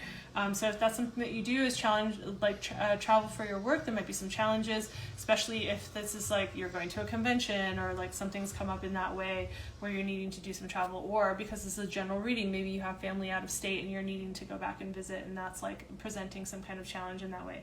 Now, for those of you who the travel doesn't really apply to, I would just say that this is really just like coming back to this piece of like needing to take a break and take some time out, because balancing these different aspects of your life, whether it's work-life balance or whether it's love and, you know, your career path or whatever it is, it doesn't matter. Whatever it is that you're trying to balance, like it's like a lot of spinning plates where you're trying to like keep them all up in the air at the same time. That's kind of the energy of this. So it's going to feel a little bit like that in August for you. So just be aware of that. Now, last thing that we're going to take a look at is, I feel it's like a top card right here, actually. Okay. And okay. So spiritual advice that we have coming through for my Geminis. You know, the sun came up again, right? I think you need to enjoy life. I think you need to remember what it feels like to really enjoy life. And I think that's not so surprising that we're like in tropical astrology Leo season right now. We're in tropical astrology Leo season. Get out there, like be bareback naked on a horse. Like just go enjoy your life, right? And also like here is like another passionate kind of card that comes through. When we're talking about the Knight of Wands, we're talking about like that energy of really rushing forward in passion, like in the throes of passion for life, right? It doesn't have to mean a particular person, but this is like for yourself, really like engaging with life in that way. And also what you're building towards the future, like what's the legacy that you're creating for what it is that you're trying to create in your life. This can be financial, this can be about like where you live, this could be if you have children, this could be like a lot of different things, right? But this is like, think about like the structure that you're creating, because this is a, what is this? With the horse, the horse is concerned. Yeah, interesting. Do you mean a Sagittarius when you say that? So this is the kind of structure, right? We're looking at an Earth card, right? So the Earth card, and this being the Ten of Pentacles, this is all about the kind of structure that you're creating that wants to last the test of time. Like, this is the legacy for yourself, or like if you're someone who's not going to have children at all, ever, then this is not about having the family legacy. This is about like the legacy that you have for yourself, even. Like, what are you creating long term for you? What are the tangible qualities that you're creating for yourself, right? So we want to look at that. Now, that's what we have going on for my Geminis. And now we are moving on to Taurus, because that's who I got called into next. So, and Marcus, you just joined, and I happen to remember that you are a Taurus. So you're just in time. So this is for Taurus, Sun, Moon, or Rising. Let me just mark this off because I want to make sure that I do not forget people. So we're doing Taurus now, and then we have Aries, Leo, Libra, Aquarius, and Pisces. So we've only got just a few more. We're going to try to move through these, okay? So we're looking at Taurus. Now, for those of you who mentioned Taurus that are here in the room, I know there's 2 Tauruses that are here. You can help direct the Taurus reading for the month of August for all Taurus people, all the Taurians that are out there. Whether we're doing a reading that is a general reading, whether we're doing it as like something that is love focused, financially focused, career focused. So you're welcome to throw that in the chat. I know that there is a delay with the chat, so like I'll give you guys a second to do that. And actually, there's a deck that I had off to the side that I think I'm gonna bring in for this particular reading, because I'm just feeling it. I don't know if you guys can hear my music, but this particular track is a trip. So for my Taurus people that are out there, do you want to do a reading? So this is a collective reading, right? Sun, Moon, or Rising Taurus. Do you want to do a Taurus reading about something specific, or do you want it to be a general reading? I'm going to let you guys decide that.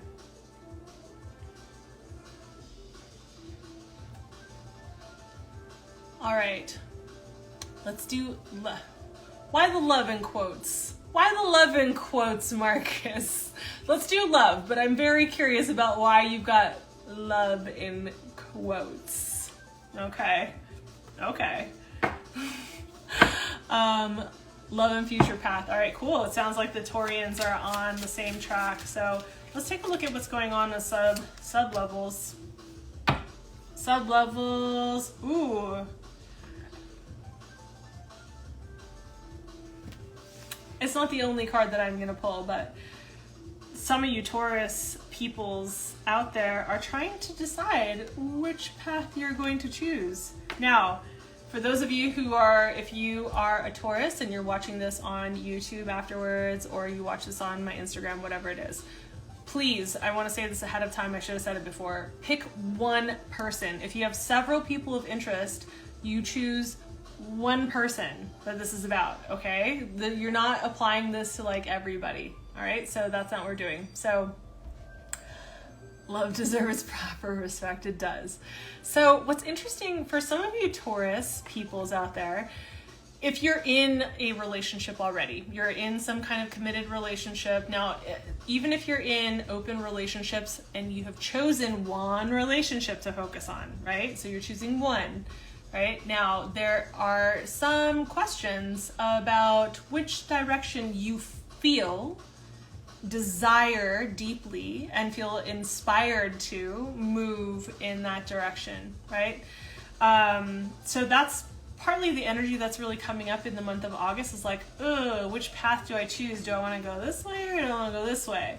Now, for some of you Taurians that are out there, Sun, Moon, or Rising, this is a collective reading. Some of you are actually, you have options. Y'all got options, and you're trying to choose between like, do I go towards this person or this person, right? So some of you are trying to decide between people, and some of you are trying to decide between which path to actually choose when it comes to what you want to create going forward, what you feel inspired or desirous of with a particular relationship, perhaps, right?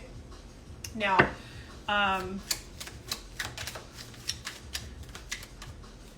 so we said, what was that? Love and future path. So I'm just going to say the, let's see. Thor, Godin and Sun. I know who you are. It's just I forgot your handle. Future path is a little bit too open, so we could call that general, I suppose, right? So we'll look at general. So Knight of Cups. So moving into the direction of like what it is that you feel most. Again, this is like being heart aligned. This is being like, what are you feeling desirous of? Like moving in the direction of the things that actually call to your heart, the things that feel nourishing, the things that feel good, right? And that's what moving towards these directions really are. When we're looking at the Knight of Cups, it's like, it's a movement card. It's an action card. So for the month of August, for an overall general future path, you, Taurus, need to be moving in the direction of what feels good, what is nourishing to your heart, and you need to be taking action on it. Not just recognizing, here's what would be most nourishing, but actually doing something about it, right? Now, on the love end, we have, again, either choosing between two different people or choosing, like, coming to a fork in the road and trying to figure out, like, what is actually going to feed me on a level of passion and nourishment and fire, and what's going to light me up the most, and which direction do I actually choose with that, right? So we're going to get a little bit more clarity around that. Let's start with the love specifically. So we're going to choose this particular deck, which I really love. This is the deck. You guys have not been here for some of them. There's some like risque. They're sort of risque. These particular cards, but let's find out about what we can know. Again, keeping in mind single people or a particular person. Okay, so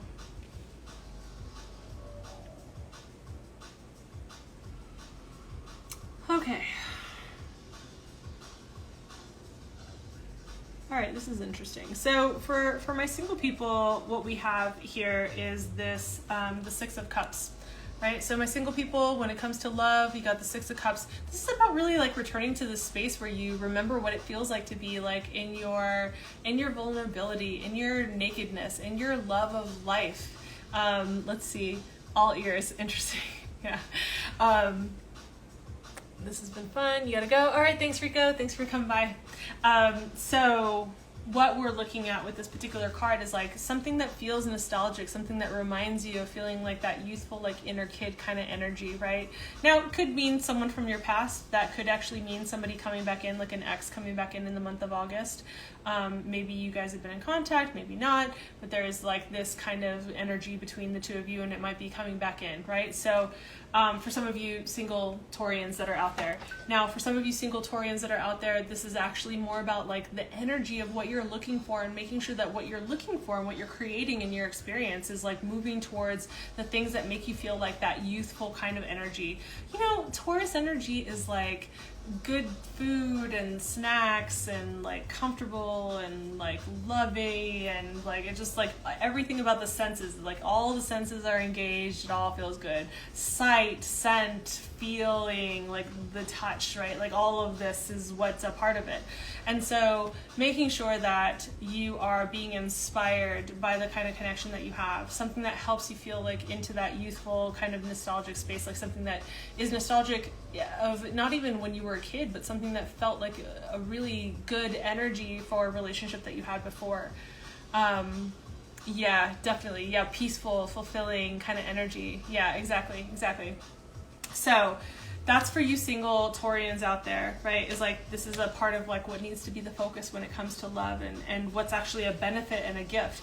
Now, for those of you who are in some kind of committed situation, whether it's like you're just started to be exclusive with somebody who you're dating, or you are in a relationship of some kind. Again, even if you're in open relationships, your primary partner or whoever you chose for this particular reading, right? One person. Okay, so, and what we have here is the Nine of Cups, right? Nine of Cups, so much like a very Taurian card, right? Like Nine of Cups is really just about enjoying like life's joys and libations and good food, and like just like taking time to really enjoy yourself and be in a space. Remember what it's like to feel the kinds of feelings that feels like inside of your relationship, right? If you're feeling like there needs to be like it's been stagnant, like too like earth-like, right, where it's like gotten kind of rigid in some way, and you need to breathe some life back into it, remember to like get back into this space of like enjoying your experience, really loving into each other in this way that is like bringing in the mirth, right? Like one of the things about the Nine of Cups is that it's a very mirthful card. It's about celebration and being in a space of joy, right? We're in Leo season, so I'm not really surprised by this, that there is like this energy coming through for this, right? Now, what do you need to actually watch out for in terms of love? Let's check that out. So, oh, I love this track.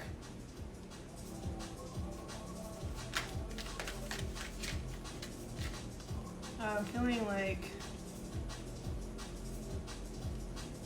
no, it's this card. Okay. All right, concerns are that you're not getting enough perspective. You're not getting enough time to really like reflect on what it is that's going to be serving you and what it is that you want. Like, you know, it's one thing to be like wrapped up in like, let's say you're single and you're going on a bunch of different Tinder dates or blah, blah, blah, whatever. Like, that's great. That's fun. But you need to make sure that you're taking care of yourself. Like, put your self-care on the top. Make sure that you're doing the things that are refilling your cup. Make sure that you're taking the time and the space away from people that, and even if you're in a relationship, right, this is for both, right, is this card of rest. It's a card where you take some time to get some perspective.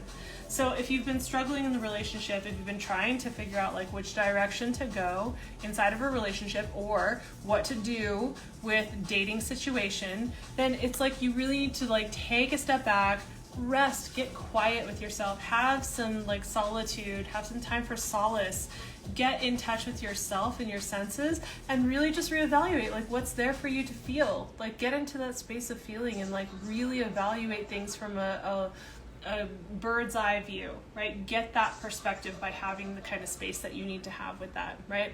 So hey you guys, thanks for joining. Just so you know, I'm doing Zodiac sign readings for the month of August, and we have gone through quite a few, but we are currently doing Taurus, so you can throw your sign or the sign of somebody that you want to know about down below, and I will take them in order as they come through. We're currently on Taurus, so just want to let you guys know that since you popped in.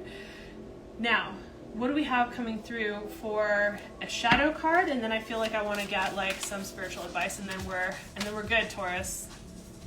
This one. Yeah, I feel like there's something that you're holding on to that you need to fucking let go of, right? Oh, thank you. Thank you so much. Who is that? Lisa, Lias Divine Rise. Oh, thank you. Thank you. Thank you. I appreciate that. Thank you so much. I love these like really fun filters. I was just like, fuck it, this is what I want to do today. So for you Taurians out there, there's like something with, and now this is not just for your love life, this is across the board, but I feel like for some of you this is going to be with the love life. You know, there's something that you're holding on to that you need to let go of. You're feeling salty about it, holding a grudge about it, even if it feels like it's like low key and it's not really like at the forefront of your mind, it is blocking the energy of what it is that you want to have come through. So, hey girl, hey, it's good to see you. We're doing Taurus right now. So you want to like really have, like be very aware. I did do Gemini. I just did Gemini actually. So, but these are for sun, moon, and rising. So if you want any of the other, you know, your sun, moon, or rising, they're collective readings for sun, moon, and rising for the month of August. So for the month of August, Taurus, I'm seeing that you're needing to like really relinquish some of the bad blood, like make it water under the bridge. Not for them, for you, for whoever it is, for whatever situation it was. You want to really like take the time to relinquish any of this salty kind of flavor that you've got going on the tip of your tongue, right? Like let it go. Not for their sake, for your sake, right? It's just holding you back from getting the things that it is that you're wanting to get. Now, when it comes to the like the overall, I'm just gonna pull a couple of pieces for spiritual advice. I'm feeling this card, actually. Did you see me like pause there? I was like, yeah, I'm feeling that.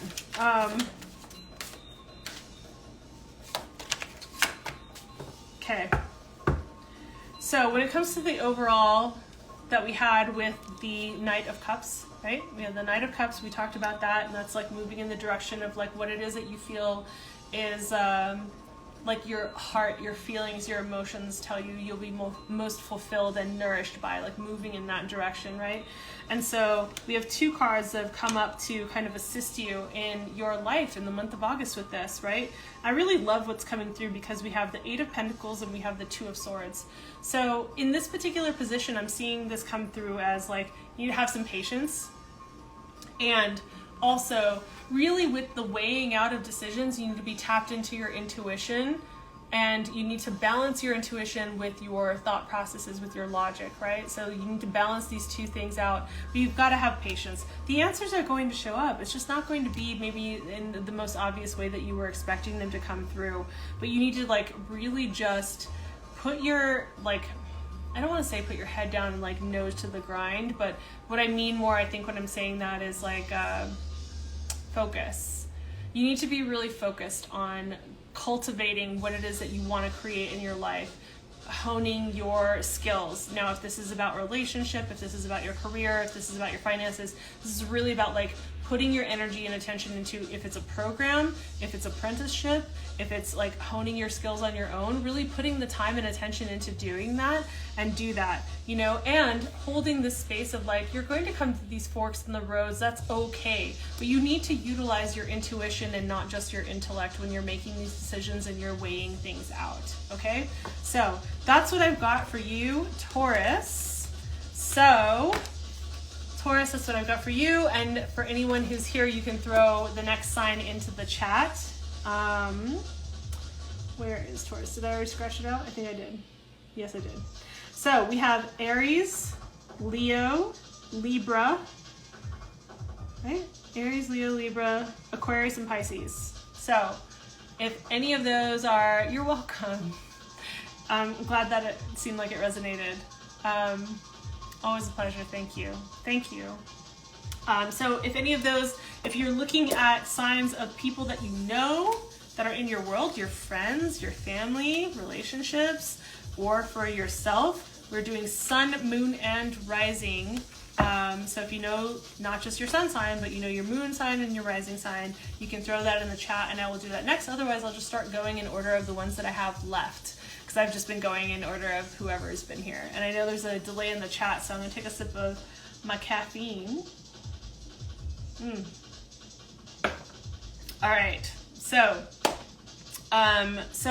here's what I will say too, is if you are watching this, whether this is after the fact and you're watching it on the replay, or you're watching it after I put this up on YouTube, one way that I've actually recently just kind of found that's an easier way to explain this is if you're looking at your sun sign, this is about the way to be in action and how you move out into the world. If you're looking at your moon sign, this is insight into what's happening in your emotional realm in the month of August, right? And then if you're looking at your rising sign, this is more like what steers the ship overall of your life, like the portal that you're moving through, if that makes sense. So I'm hoping that that is actually a little bit helpful for people, because I don't know, I try to make it more helpful for people to understand. And so I don't see another sign in the chat box, so I'm gonna start with Aries. So Aries, sun, moon, and rising. I'm feeling this immediately. I'm feeling this deck immediately. My saucy deck, by the way, you guys. If you can just like see how beautiful they are. I love this, like these vintage ladies all over my deck. I haven't pulled these out in a while, but they were like screaming at me from the other room. So here we go. Aries, overall energy for you that we have is a Justice card. So I would say for the month of August, for anyone who's in Aries, did I do Sag yet? I did do Sag as well. Yes, I did do Sag. But this will be up shortly after. Like as soon as I'm done with the next few signs, it'll be up, and you'll be able to get the replay. I'm gonna leave it in my feed for at least a few days. I'll leave it up in my feed, so you'll have that there. So, and I'm a Sag sun. It was an interesting one. I'll say that. I'll say that. So for my Aries people out there, we have the Justice card, right? So Justice card, what we're looking at here is staying true to yourself, like really speaking your truth, staying true to yourself. For some of you, there might be some legal matters that you're actually dealing with and attending to that might be on deck. And so this is just kind of indicating that. For the rest of you, this is like the Justice card is really about being in like sitting in a space where yes, you're weighing out different options, but while you're weighing out these different options, you are staying true to yourself. I also did Virgo. I'm sorry. I did. Beautiful cards. Yes, thank you. Yeah, these are really lovely. I really do love them. Just like these really vintage women. They're super cool. And if you want the name of them, oh, that might be backwards, but you can always message me privately. You can DM me. And you guys are also welcome to DM me or go to the link in my bio to book like an actual reading that's one-to-one if you don't want something that's like a collective reading, right? So that's what we've got on deck for my my Aries people. So let's take a look since we're doing a general reading. Because I don't seem to have any Aries specifically in the room. And if you're cross-watching for an Aries, naughty you. Okay, so here's what we've got going on. Let's take a look at this storyboard that's happening.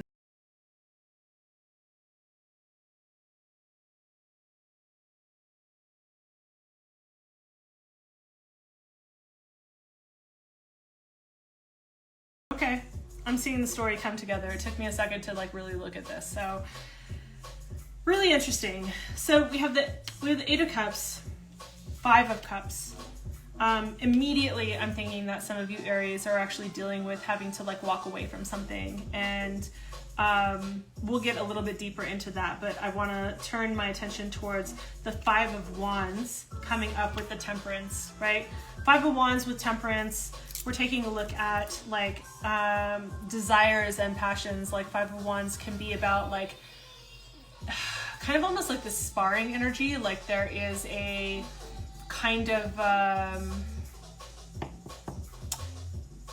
like a difference in desires that are actually occurring in the space with somebody or with people, right? And then also having to be the person that is being the balance, being the alchemizer, being the one who brings in the harmony inside of the space, right? So we're gonna get into this a little bit deeper. So I just wanted to see like, hey, thanks for joining. You're welcome to put your zodiac sign in the chat box and I will get to it next. So Aries, what I'm seeing here with the Eight of Cups is like you recently had to like, you've been on some kind of spiritual journey. You've had to like really deal with some loss or some grief or something that was heavy, and you had to like kind of walk away from this experience. Keep in mind that this is a general reading for collective reading for Sun, Moon, or Rising Aries. So if it resonates, great. If it doesn't, it wasn't your message this month, I would say check out, if this is your sun sign, check out your moon or your rising sign instead, right? So with the Eight of Cups, that's what I see. Now, the Five of Cups coming in with that, like directly after with this, is like it was heavy, and it was something that was really affecting you on an emotional level. And when I say recent past, this could be the last even 6 months. Like I probably wouldn't go past 8 for some reason. 8 is what's coming into my mind. I wouldn't go past 8 months. But there was something that was more heavy and weighed down that you actually had to deal with, and you had to relinquish that and go on kind of like, it felt like a personal growth journey, a spiritual journey, call it what you will, something of that nature, right? Now with the Five of Cups coming in, this is more like crying over spilled milk. Like there's a certain point where you're wallowing and you need to be able to like, it's not that you need to just like heal on other people's people's timeline, or that you need to like pretend that the pain doesn't exist. But there is a point where with the Five of Cups, you're not recognizing some of the blessings that are actually coming in on the other side, right? Part of the Five of Cups is like the person is so focused on the spilled cups that are in front of them that they don't see that there are still full ones that are right there, that are standing straight up and totally full and upright, and missing out on the gifts that are coming through. So it's time for you to actually like move through this kind of pain that's been there, and like, okay, you've been on this journey, you've been doing this for a while, but it's time to actually move through and not focus so much on what was. Like, not to say that you have to sweep it under the rug, it's just meaning like it's time to start to focus on the blessings and the things that are actually coming through, right? So with that, we also have the Five of Wands and the Temperance. Now, what I was saying about the Five of Wands, here we have the Five of Wands, and it's like, okay, this is actually, it's a really cute card. It's not the way that it typically looks in most of the other decks, but I will say that this can be an exchange of really beautiful ideas coming together creatively, where there's like very fiery and excited kind of like sharing of ideas and like collaboration that can come through. However, this can also be about like having such excitement around ideas and the generation of ideas and where it's going, that it can feel like people's desires and their ideas about things can kind of clash. Like there's a little bit of a fiery clash. Now, it's not like the Five of Swords. It's actually a little bit more, I would say like sparring, you know, so less sharp and more like sparring with each other energetically, verbally, emotionally, with our desires, with our ideas. And like where you're coming into the situation, it's really just about holding the space of like being somebody who is alchemizing the ideas, the emotions, the energy, the intentions, and seeing these pieces that look like disparate parts and actually bringing them together into something that is homogeneous, something that is actually like moving through in a way that is harmonious, right? So that's what I actually see coming through for you. I actually feel like this is very complete, Aries. I don't feel like there's anything else that we need to actually look at here. And since I don't have any Aries in the room, we're not going to clarify it. So that's Aries, and we're almost done, you guys. Thank you guys for being here for so long. This is so awesome. All right, so next we've got Leo, Libra, Aquarius, and Pisces, right? I'm getting hungry, y'all. I'm gonna breeze through these next ones since we don't have anyone requesting anything specific, so that we can really have me be fed. All right, so the energy that we have actually popping up it's a very big theme. It's a very big theme for Leos, but are we surprised? It's Leo season, so we're not really surprised by this. All right, Leo season, what do we have here? We've got the Four of Pentacles, Seven of Pentacles, Knight of Wands, Eight of Swords, and the Death card. So definitely there's some like changes and shifts and things that need to be released in the space, right? Let me just take a sip here because I've been, Hey, Joshua. Hi. Okay. So, all right, Leo. Here's the thing with the Four of Pentacles, right? So the Four of Pentacles can be like something that is actually you've gotten to a certain level of stability with whatever it is that you're creating in your life, whether it's a relationship, a project, or whatever it is, right? Like apply this as it resonates.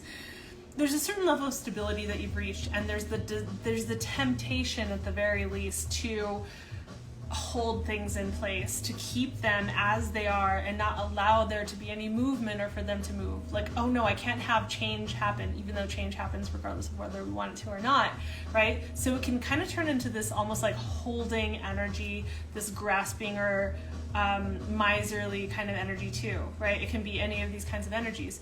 Now, it's also very protective. If you look at the card itself, right, you see that he's actually protecting himself, like one of the coins is on his crown, the other covering his vital organs in the center here, and also under his feet, right? So we have the Four of Pentacles, right?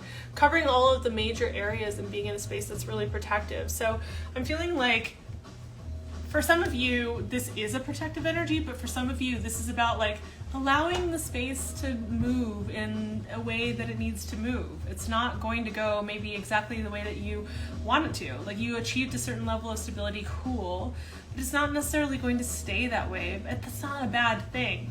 You've been working really hard towards cultivating a certain part of your life. And so you start to see like the budding, the fruits of your labor in a way, right? So you're starting to kind of see this unfold and open up for you. And it requires patience.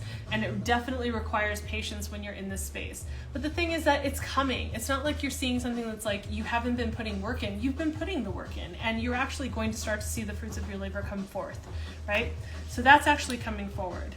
Now, with that, we have the Knight of Wands. Knight of Wands coming through is really just about like this energy of like, it's like a jump start. It's like moving forward.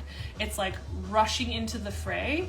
And this can sometimes be about like indicating that you're not really looking before you leap. You're not like, I'm going to act first and think later kind of a thing. So you want to make sure that you're careful about that when you're proceeding in the course of this month, in the month of August. But this can also be a very like, a very mutable kind of energy, right? This is, I associate this card very much with like Sagittarian vibes, where it's like very mutable. It's like here today, gone tomorrow. I'm here this moment. I don't know if I will be the next moment, right? So it's like that kind of energy that's coming through. So you want to make sure that like you're taking some time in the month of August to really consider like, do I want to move in this direction? Let me do a little thinking before I leap. Let me not just rush into the fray. And also still utilizing that really beautiful energy. Like that fiery, passionate, like I'm just gonna rush in kind of energy has a purpose. It serves a purpose in our life. It's not like it's not useful. It is useful. So utilizing that energy as you move forward in your life in the month of August, but just making sure that you pause for a minute to like look before you leap kind of a thing.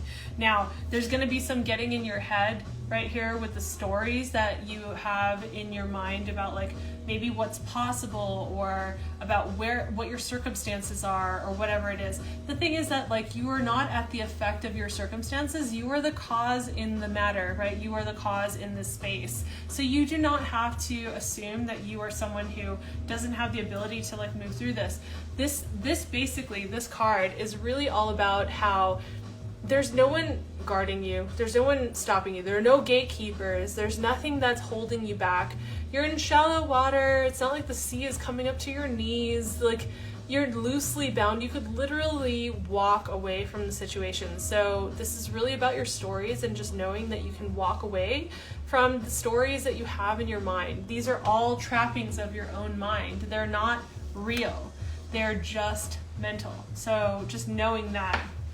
Now, with that said, there is this place where the Death card comes in, right? And the Death card is actually a really beautiful card.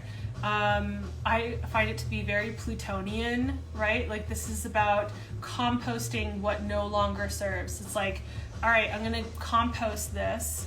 This doesn't work for my life anymore, but I'm going to, it's like alchemy, right? It's like, it's going to transmute into something that's going to be useful and beneficial for us, right? So that's something. Now, that could be relationships, that could be a project, that could be something that you've been holding on to, but the main thing to look at is like, here's the indication. What isn't working? What hasn't been working? Whether it's friendship, a lovership, a project, a work situation, whatever it is, you've been putting your energy and attention into it. You've been putting in the hard work and whatever. And it's like, whatever isn't working, if it is working, great. Have some patience with it. It's going to bear fruit.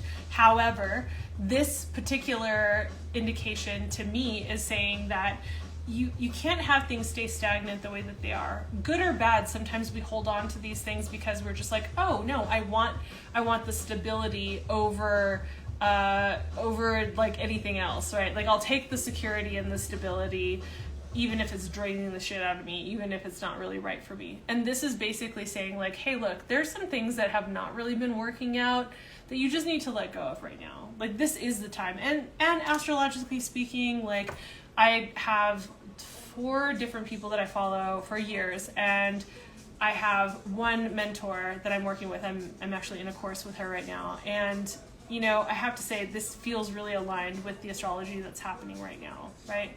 So expect more of the astrology to be worked into these kinds of videos later in the future, but that's what I've got going on, right? So what I do want to look at is like, what is some kind of spiritual advice that we can actually get from your guides to help you navigate what's coming up for this particular month, right?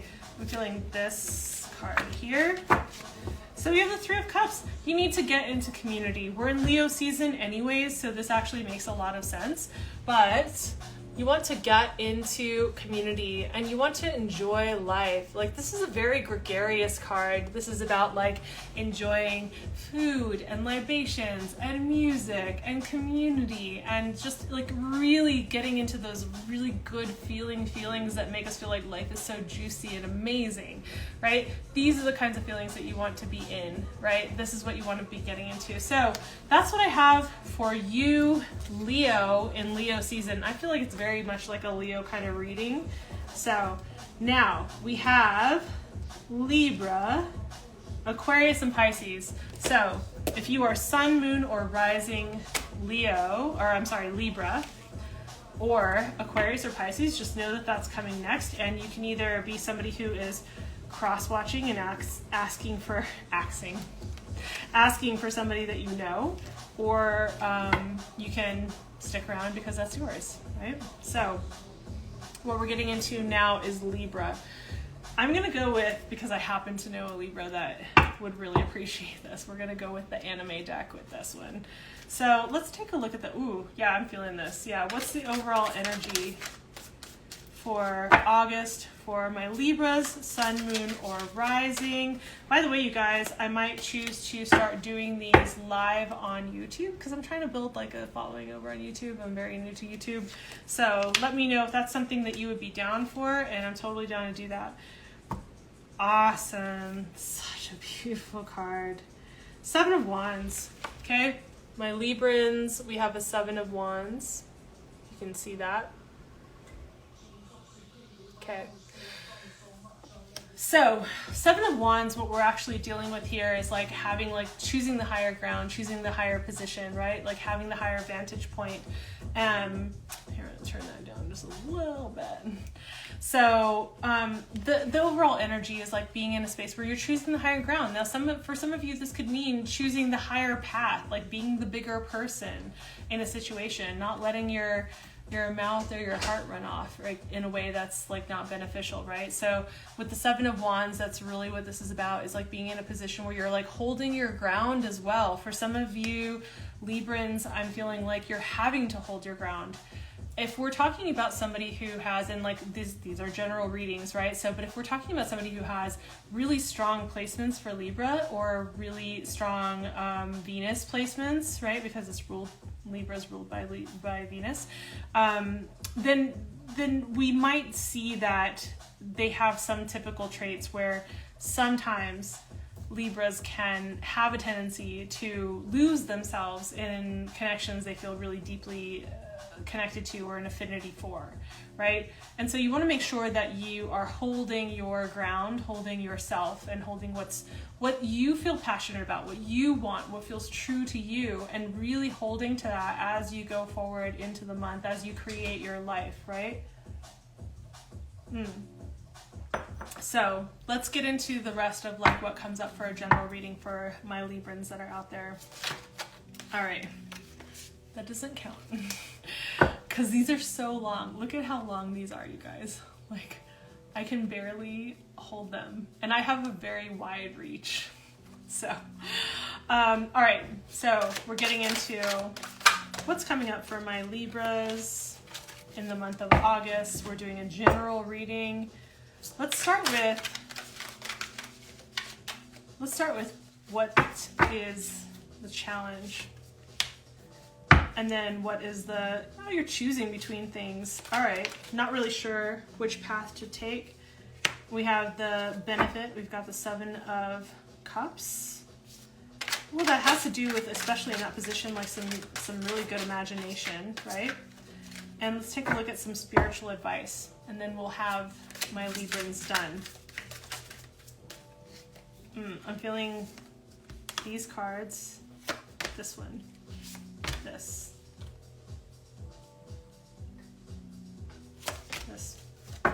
Okay, I just had to make sure. All right, you guys. So let's go. Interesting. All right, so when we're looking at what is going to be a challenge for the month of August for my Librans, Sun, Moon, or Rising, we are looking at the Two of Wands. Two of Wands, you're really looking at like which path do I take? Like what world do I actually want to create and have options, right? That's not a bad, that's a champagne problem to have, but it can feel really confusing and overwhelming when we're in these spaces, right? We're trying to make like a really important decision for ourselves. So then we have like what is coming up as actually one of the pros here in the situation. And we have the Seven of Cups. Seven of Cups in a positive position is a really beautiful thing because it just means that you have the ability to look into possibility and to really imagine and daydream into like what you want to create, like what you feel you want to create, and that there are all of these possibilities that you're on the precipice of that feel really rich and engaging, right? Because you wouldn't daydream if it wasn't engaging. So in this way, it's engaging, right? Now, when we look at the spiritual advice that you're getting that's coming through for how to navigate these spaces, we have the Eight of Cups, the Four of Coins, the Four of Wands, interesting, and the Page of Coins, and the Nine of Wands. This is really, really interesting.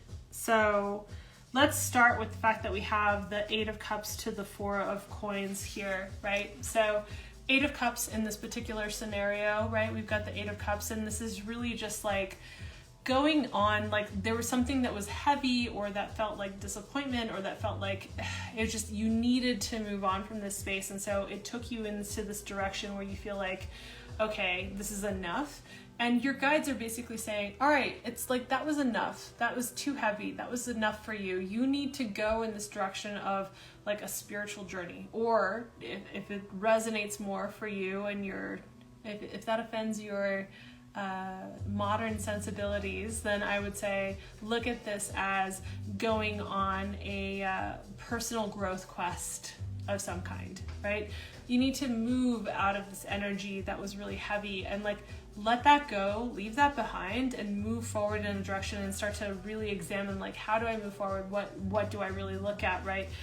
And with that, creating a sense of stability with the Four of Coins that we have showing up here, right? Four of Coins in this particular position, I would say, is really just about like moving into this space of creating a sense of stability, creating a sense of like, okay, I've reached this level of like my Maslow's hierarchy of needs are taken care of, and now I'm moving on to this next direction. Now I'm moving into this next direction, right? So that's what I'm gonna say is like, that's what's coming through there. Now we also have the Four of Wands to the Page of Coins. So Four of Wands that we have coming through is a really celebratory card. It's a rite of passage. I feel like this really goes with the Four of Wands and the Eight of Cups, right? Like moving out of this particular energy and deciding to go on this, like choosing to go on this path that moves you forward.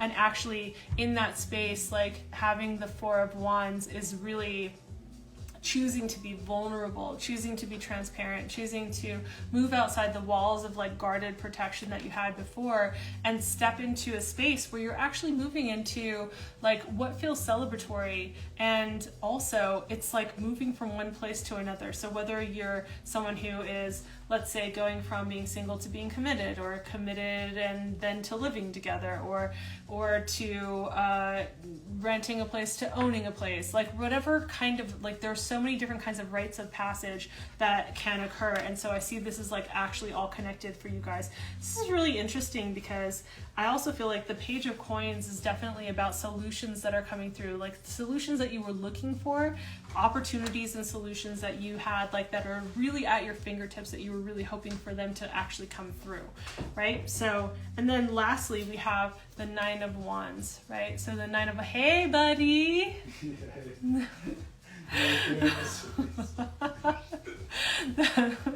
So we have the Nine of Wands that is coming through as part of the advice that's coming through from your guides. Nine of Wands, what I really love about Nine of Wands is like, how how do I put that? Nine of Wands is like you are a seasoned warrior. You have learned lessons, you have come through on the other side, and you have really taken the wisdom. You're not a green soldier, right? You're not green and not accustomed to being on the battlefield. You've actually come through many different battles, you've come through many different experiences, and you can utilize the wisdom that you have. Now, part of this also means that you need to heal and rest. You cannot keep pushing yourself and going and going and going and going and going without resting. You need to make sure that you actually do take some rest. You can't keep pushing yourself in that way. When you push yourself too hard, you become the wounded warrior, and you're no good to anybody. Not yourself, not anyone else, right? Like you just inflict more and more injuries on yourself to the point where you're useless. So you can't do that either, right? So it's a twofold kind of information that's coming through with the Nine of Wands. The Nine of Wands is really showing you to like be in a space where you recognize like, okay, I have gone through battles. I have done the things that I've needed to do. I have learned a bunch of lessons. Now glean the wisdom that you have from all of those battles and put them into action, like really put them into action. That's what you need to do. So I feel like there's a lot of really great information that's coming through here for you. For my Librans, I feel like that's really coming through very strongly. So, all right, y'all.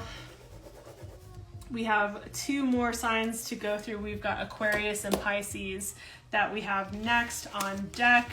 So if any of you are in here that want to actually pull have me pull for someone that you know or for yourself, sun, moon, or rising. This is for a collective reading for sun, moon, or rising.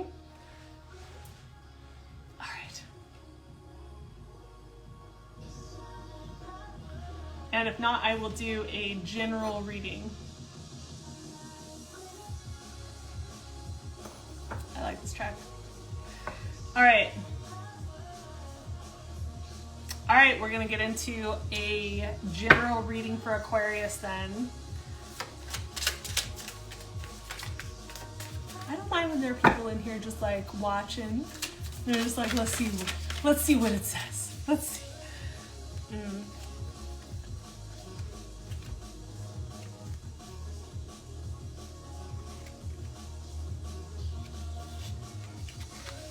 Okay.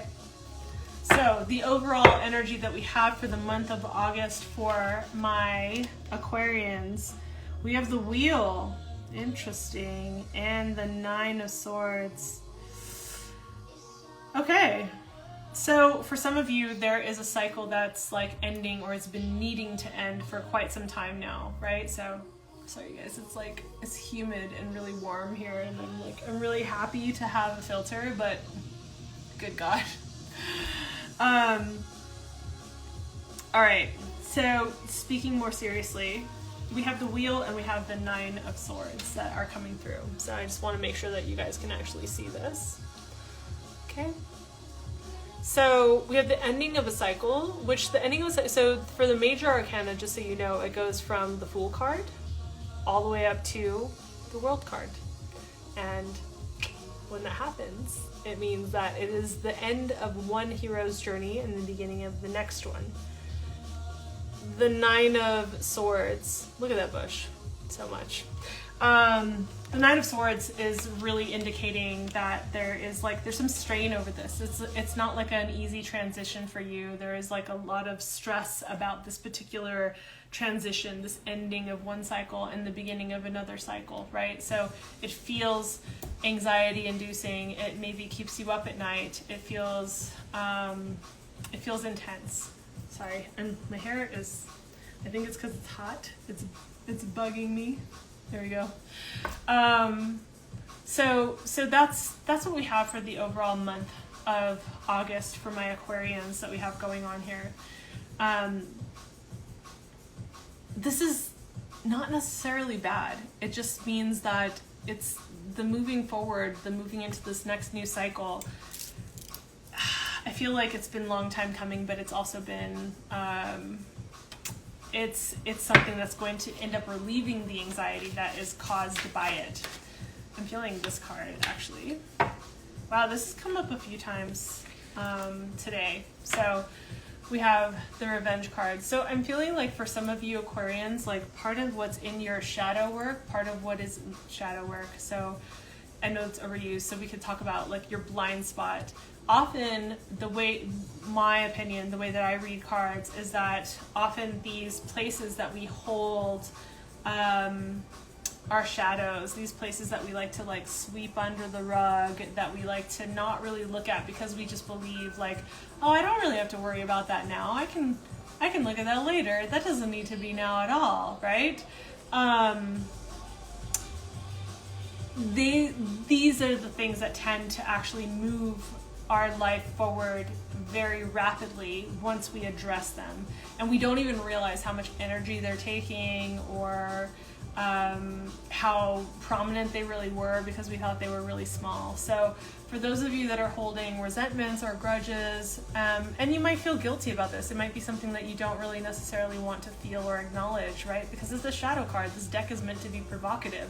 So this is really just about like being in this space of like, okay, there's something here to address, to recognize that there is like something you're feeling salty about, and you got to like do that kind of inner reflection. And just like removing it doesn't require ignoring it, right? Like that's not what actually releases it. But in order, it's like something that I like to say with my clients a lot, this is the best way that I can describe it: small hinges swing big doors, right? So sometimes the smallest acknowledgements and actions and insights and things that we work on that seem like really obvious or really small, when we in earnest put our attention and energy into them, can really move things forward in a way that it like puts momentum in a direction that feels really good for us, right? And so for those of you that this really resonates for, this card of Revenge, right, is like there's something salty, there's something like festering, there's something that needs to be looked at and addressed that you probably have just like written off as, oh, this doesn't need to be dealt with, this is fine, it's fine, I don't need to really deal with that. Deal with it and watch the magic of shit unfold for you when you actually like face this stuff, right? So now with that said, we're gonna just do a general reading and pick out like what else comes up. Hey Eric, how's it going? Nice of you to stop by. All right, so we are currently on collective reading for Sun, Moon, or Rising Aquarius. I'm feeling this card, and this card. Still feeling this card, and this card. All right, so let's take a look at what we've got going on here. For my Aquarians, Sun, Moon, or Rising, you're welcome to throw your zodiac sign in the chat, and I will read that next unless I've already done it, which I will tell you. All right, so we've got the Ten of Wands, the Sun, Four of Swords, Queen of Pentacles, Four of Cups. I feel like this is very much in alignment with what we were already looking at, Aquarius. So, Ten of Wands, like this shit has been heavy for too long. You've been holding on to this for too long. It's too much weight to carry. It's been such a burden, and you need to put the burden down. You cannot save yourself and everybody else, right? Like you can't take on the weight of the world on your shoulders forever without like it starting to crack your fucking bones, right? Like imagine holding the world on your shoulders and it's like, right? It just continues to weigh you down. It's too much. So really just understanding that you can't continue to do that. You need to remember what it's like to be like in this transparent space of like really loving yourself into the world, really imagining like yourself experiencing what it feels like if you had been trapped in some burdensome space and to step out into the fresh air, into the light, and to take in the scent that is like fresh breeze and the sun on your skin, and if you hadn't felt it in months, like how good it would feel to just be bathed in this, like, right, this is the energy of the sun, right? It's very abundant, and it's very much like remembering your fire. We just moved into Leo season. We just had a new moon in Leo as well, and so I feel like this is definitely very much in line with that of like this very heart-centered space, like to move into this kind of space. All right, now that said, I believe that there are two things that are coming through, right? We have the Four of Swords to the Queen of Pentacles. Four of Swords is definitely taking the time to rejuvenate, rest, and take care of yourself, right? You need to remember to nurture yourself, nourish yourself, rest, Take time to do nothing. You cannot keep just like, I know being an air sign, you can be in this space where it's like continuously doing, but you need to create a space and time. Even if you have kids and 3 businesses, you need to find at least 5 minutes where you can lock yourself in a bathroom and you can do this right here, okay? You need to come back to what is solidly, and the reason I put these together is because you need to put this together with being like solidly nourished, right, in this space. The Queen of Pentacles takes care of her, not only her basic needs, but she's taking care of like what she needs on these energetic levels, on a physical level. Her Maslow's hierarchy of needs are taken care of. She's got food, she's got water, she's got shelter. But it's not just that. She also is nourishing and nurturing her space. Like her senses are all engaged, right? She's in a place that feels safe. It feels like she has a respite from the world. She has some place that's nourishing to come back to, right? That's the energy of the Queen of Pentacles, is like she has a place where she's like eating not just food, good food. She's drinking beautiful libations. Like this is a space of nourishment, and this is also a space of nourishment, right? So you want to be acknowledging this and taking time to rest, taking time out. And also, one of the last pieces that I have for you that your guides are really bringing through is, hey, if you're feeling complacent or bored with life or the options that are ahead of you, then you need to pull your head up, take a look around. You have gifts and opportunities that are being offered to you that you're not really fucking seeing. You're not really addressing or recognizing. You're just like, oh, it doesn't look or feel the way that I want it to look or feel. And so I'm not even going to recognize the gifts that the universe, whatever deities you believe in, whoever it is, right, that are trying to give me, trying to materialize into my world. And I'm just not even going to fucking pay attention to it. So, you really need to like get your head out of your ass and look up. If you're feeling unfulfilled, if you're feeling bored, if you're feeling even like, I'm trying to manifest these things in my life and it's not really coming through, you need to get creative with what's possible. Remember that there are so many different possibilities that exist for us. And so being in this space where you refuse to see, or you have the blinders on so you can't even see the gifts that are being given to you, is ridiculous.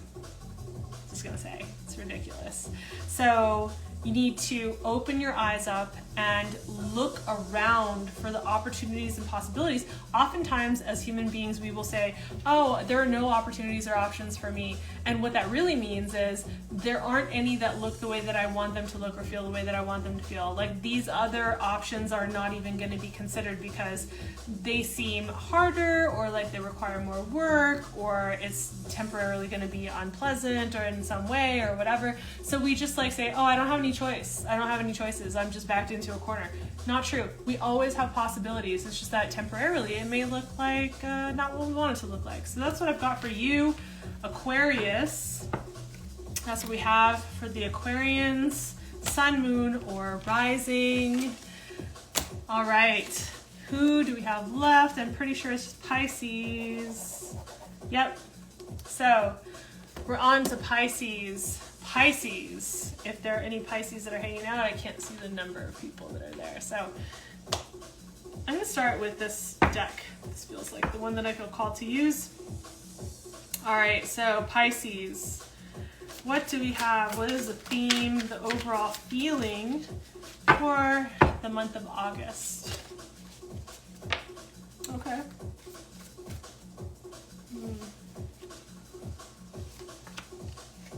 All right, Pisces.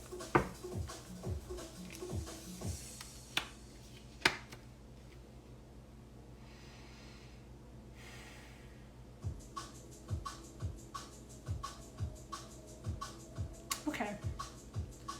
So we have the Four of Swords, Eight of Cups. Eight of Cups has come up about 3 different times today for people who are here, right?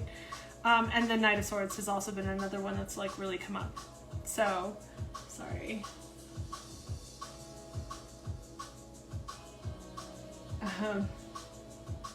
Okay, sorry, I was just checking a message.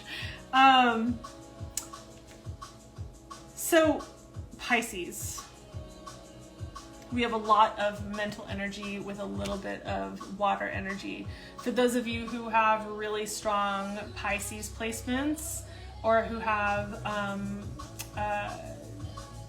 really strong Neptunian placements, this might feel more resonant, right? So sun, moon, or rising, this is a collective reading for Pisces, right?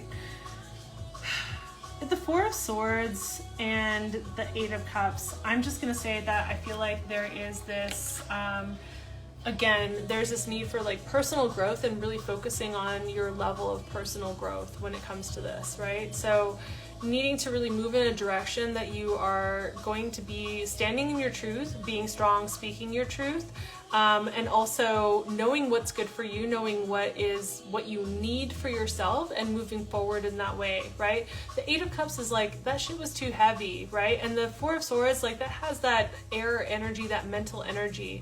And so we have air and water, we have the mental and the emotional that are coming through, that are basically telling you like, hey, you need to like really focus on, sorry, I'm just going to change positions because I've been sitting like this for a while. So like really knowing that you need to be like focused on balancing the both of them, and really recognizing that you need to go in a direction that is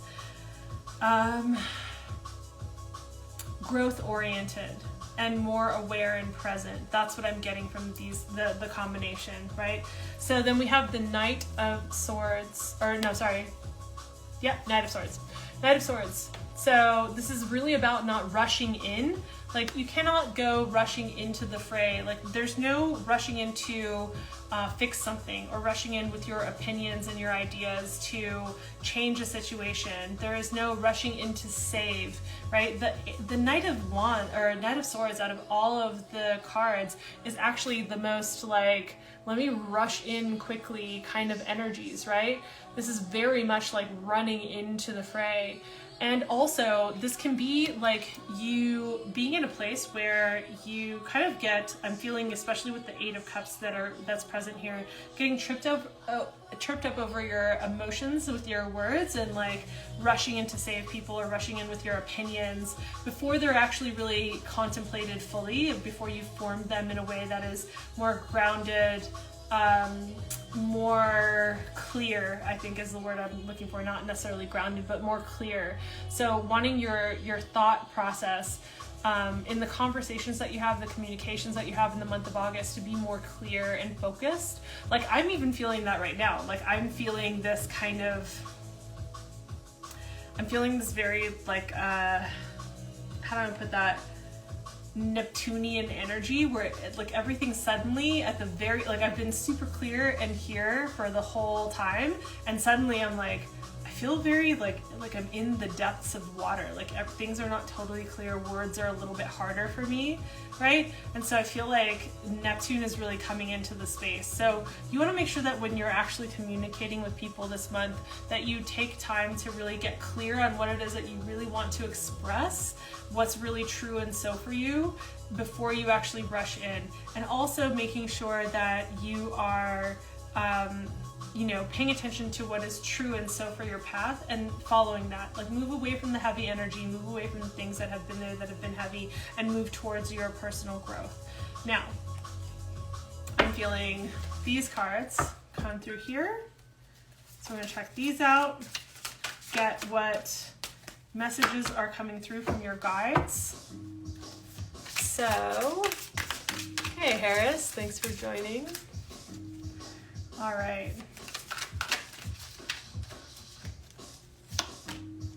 All right.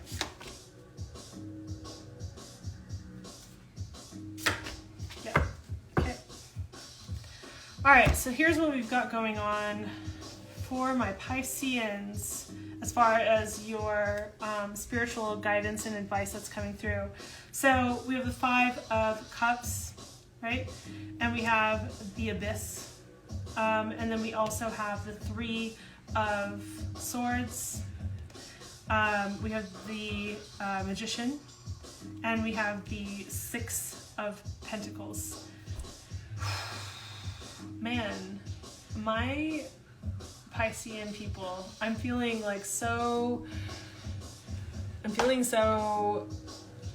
I'm feeling so murky watered. Like, this is a lot. This is heavy. So the five of cups, right? So Five of Cups, there is a disappointment that you've experienced, and we already actually saw that come through with the Eight of Cups here, right? So we have the Five of Cups coming through and really talking about like how you're just focusing on the spilled milk, like you're focusing on the disappointment. Okay, it was hard, I get it, like it hurts. I know what it's like to have to like pull your big girl or big boy britches up and like get back to doing life when you're feeling sad or heavy with emotion or grieving something.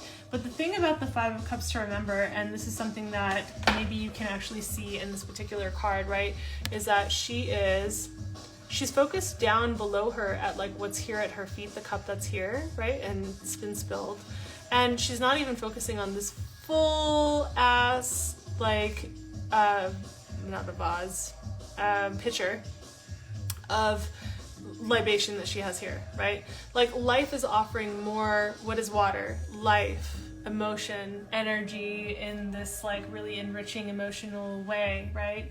This beautiful way. And so when you're not able to receive that because you're so focused on what didn't go well, on the regrets that you have, and focused on that, it doesn't really work well in your favor, right? So we also have unblocking your emotions. So we also have like looking into really being present to the magic that's available to you and all of the resources that you actually have at your fingertips, right? So you have the elements that are present, you have the tools and the things that are at your disposal. Maybe you don't have them to the degree that you want. Like you could be saying like, oh, I don't have the financial, abundance that I need to do such and such. But you have the basic raw elements and the richness of life, the life that is full of rich possibility to create what it is that you want to create. And that's what you need to focus on as opposed to like the spilled milk, right? Now, that said, you are dealing with some kind of disappointment or grief about something in this particular month, right? And it feels difficult, it feels challenging, it feels hard. And I'm sorry about that. But you also, once again, you have the shaman show up, you have the magician show up. You have all of the elements present to manifest and create something that is more what you want to be experiencing in this life. So it's like, what I'm seeing here is like it's balanced out with something heavy and then something that is rich with possibility, something that is hard and that feels like difficult to feel your way through, and some like the universe or whatever you believe in offering you these opportunities where you can actually create and materialize whatever it is, the things that you want to bring into this world, right? We finish off with the Six of Pentacles, and what I really love about the Six of Pentacles, other than this really cute card, what I love about the Six of Pentacles is this is like that really youthful energy. So it's like really about stepping into this, like, why don't you, like, oh, I'm getting this really strong for like some of you out there, right?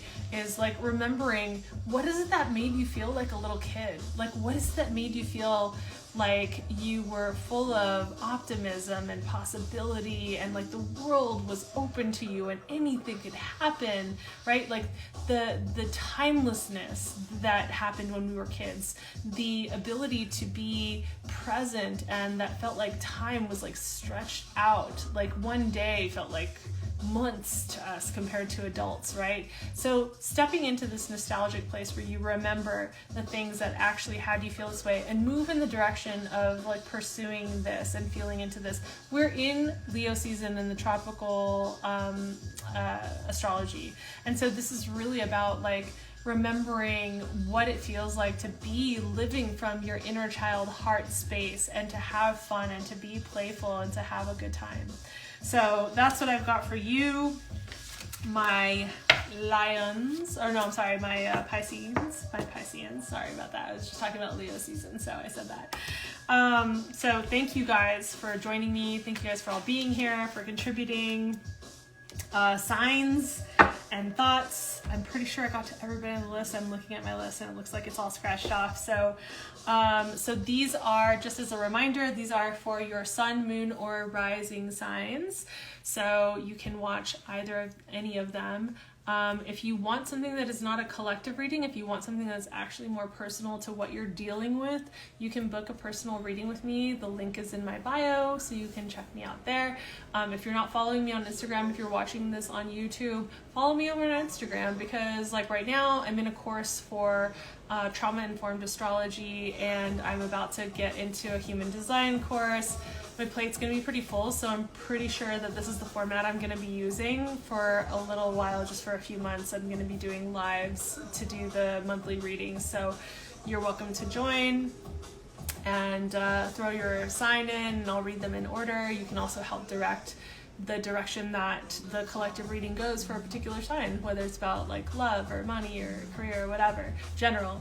So that all said, I think that I've repeated myself plenty of times. Thank you for being here. If you are watching this on YouTube, please hit the like if you liked this, if you enjoyed any part of this. Please subscribe and hit the notification bell so that you're aware. I'm going to probably start doing lives on YouTube as an experiment. So I might be doing like weekly bi-weeklies just to see if I can like start to build a following there. So sorry. I think that's all the things. So thank you guys for being here. It's always fun for me. I appreciate it. It's getting dark because I think another storm's about to roll in. So I'm gonna get going. So thank you guys. And yeah, sending you a lot of love, and thanks for all the support. I really appreciate it. All right, bye you guys.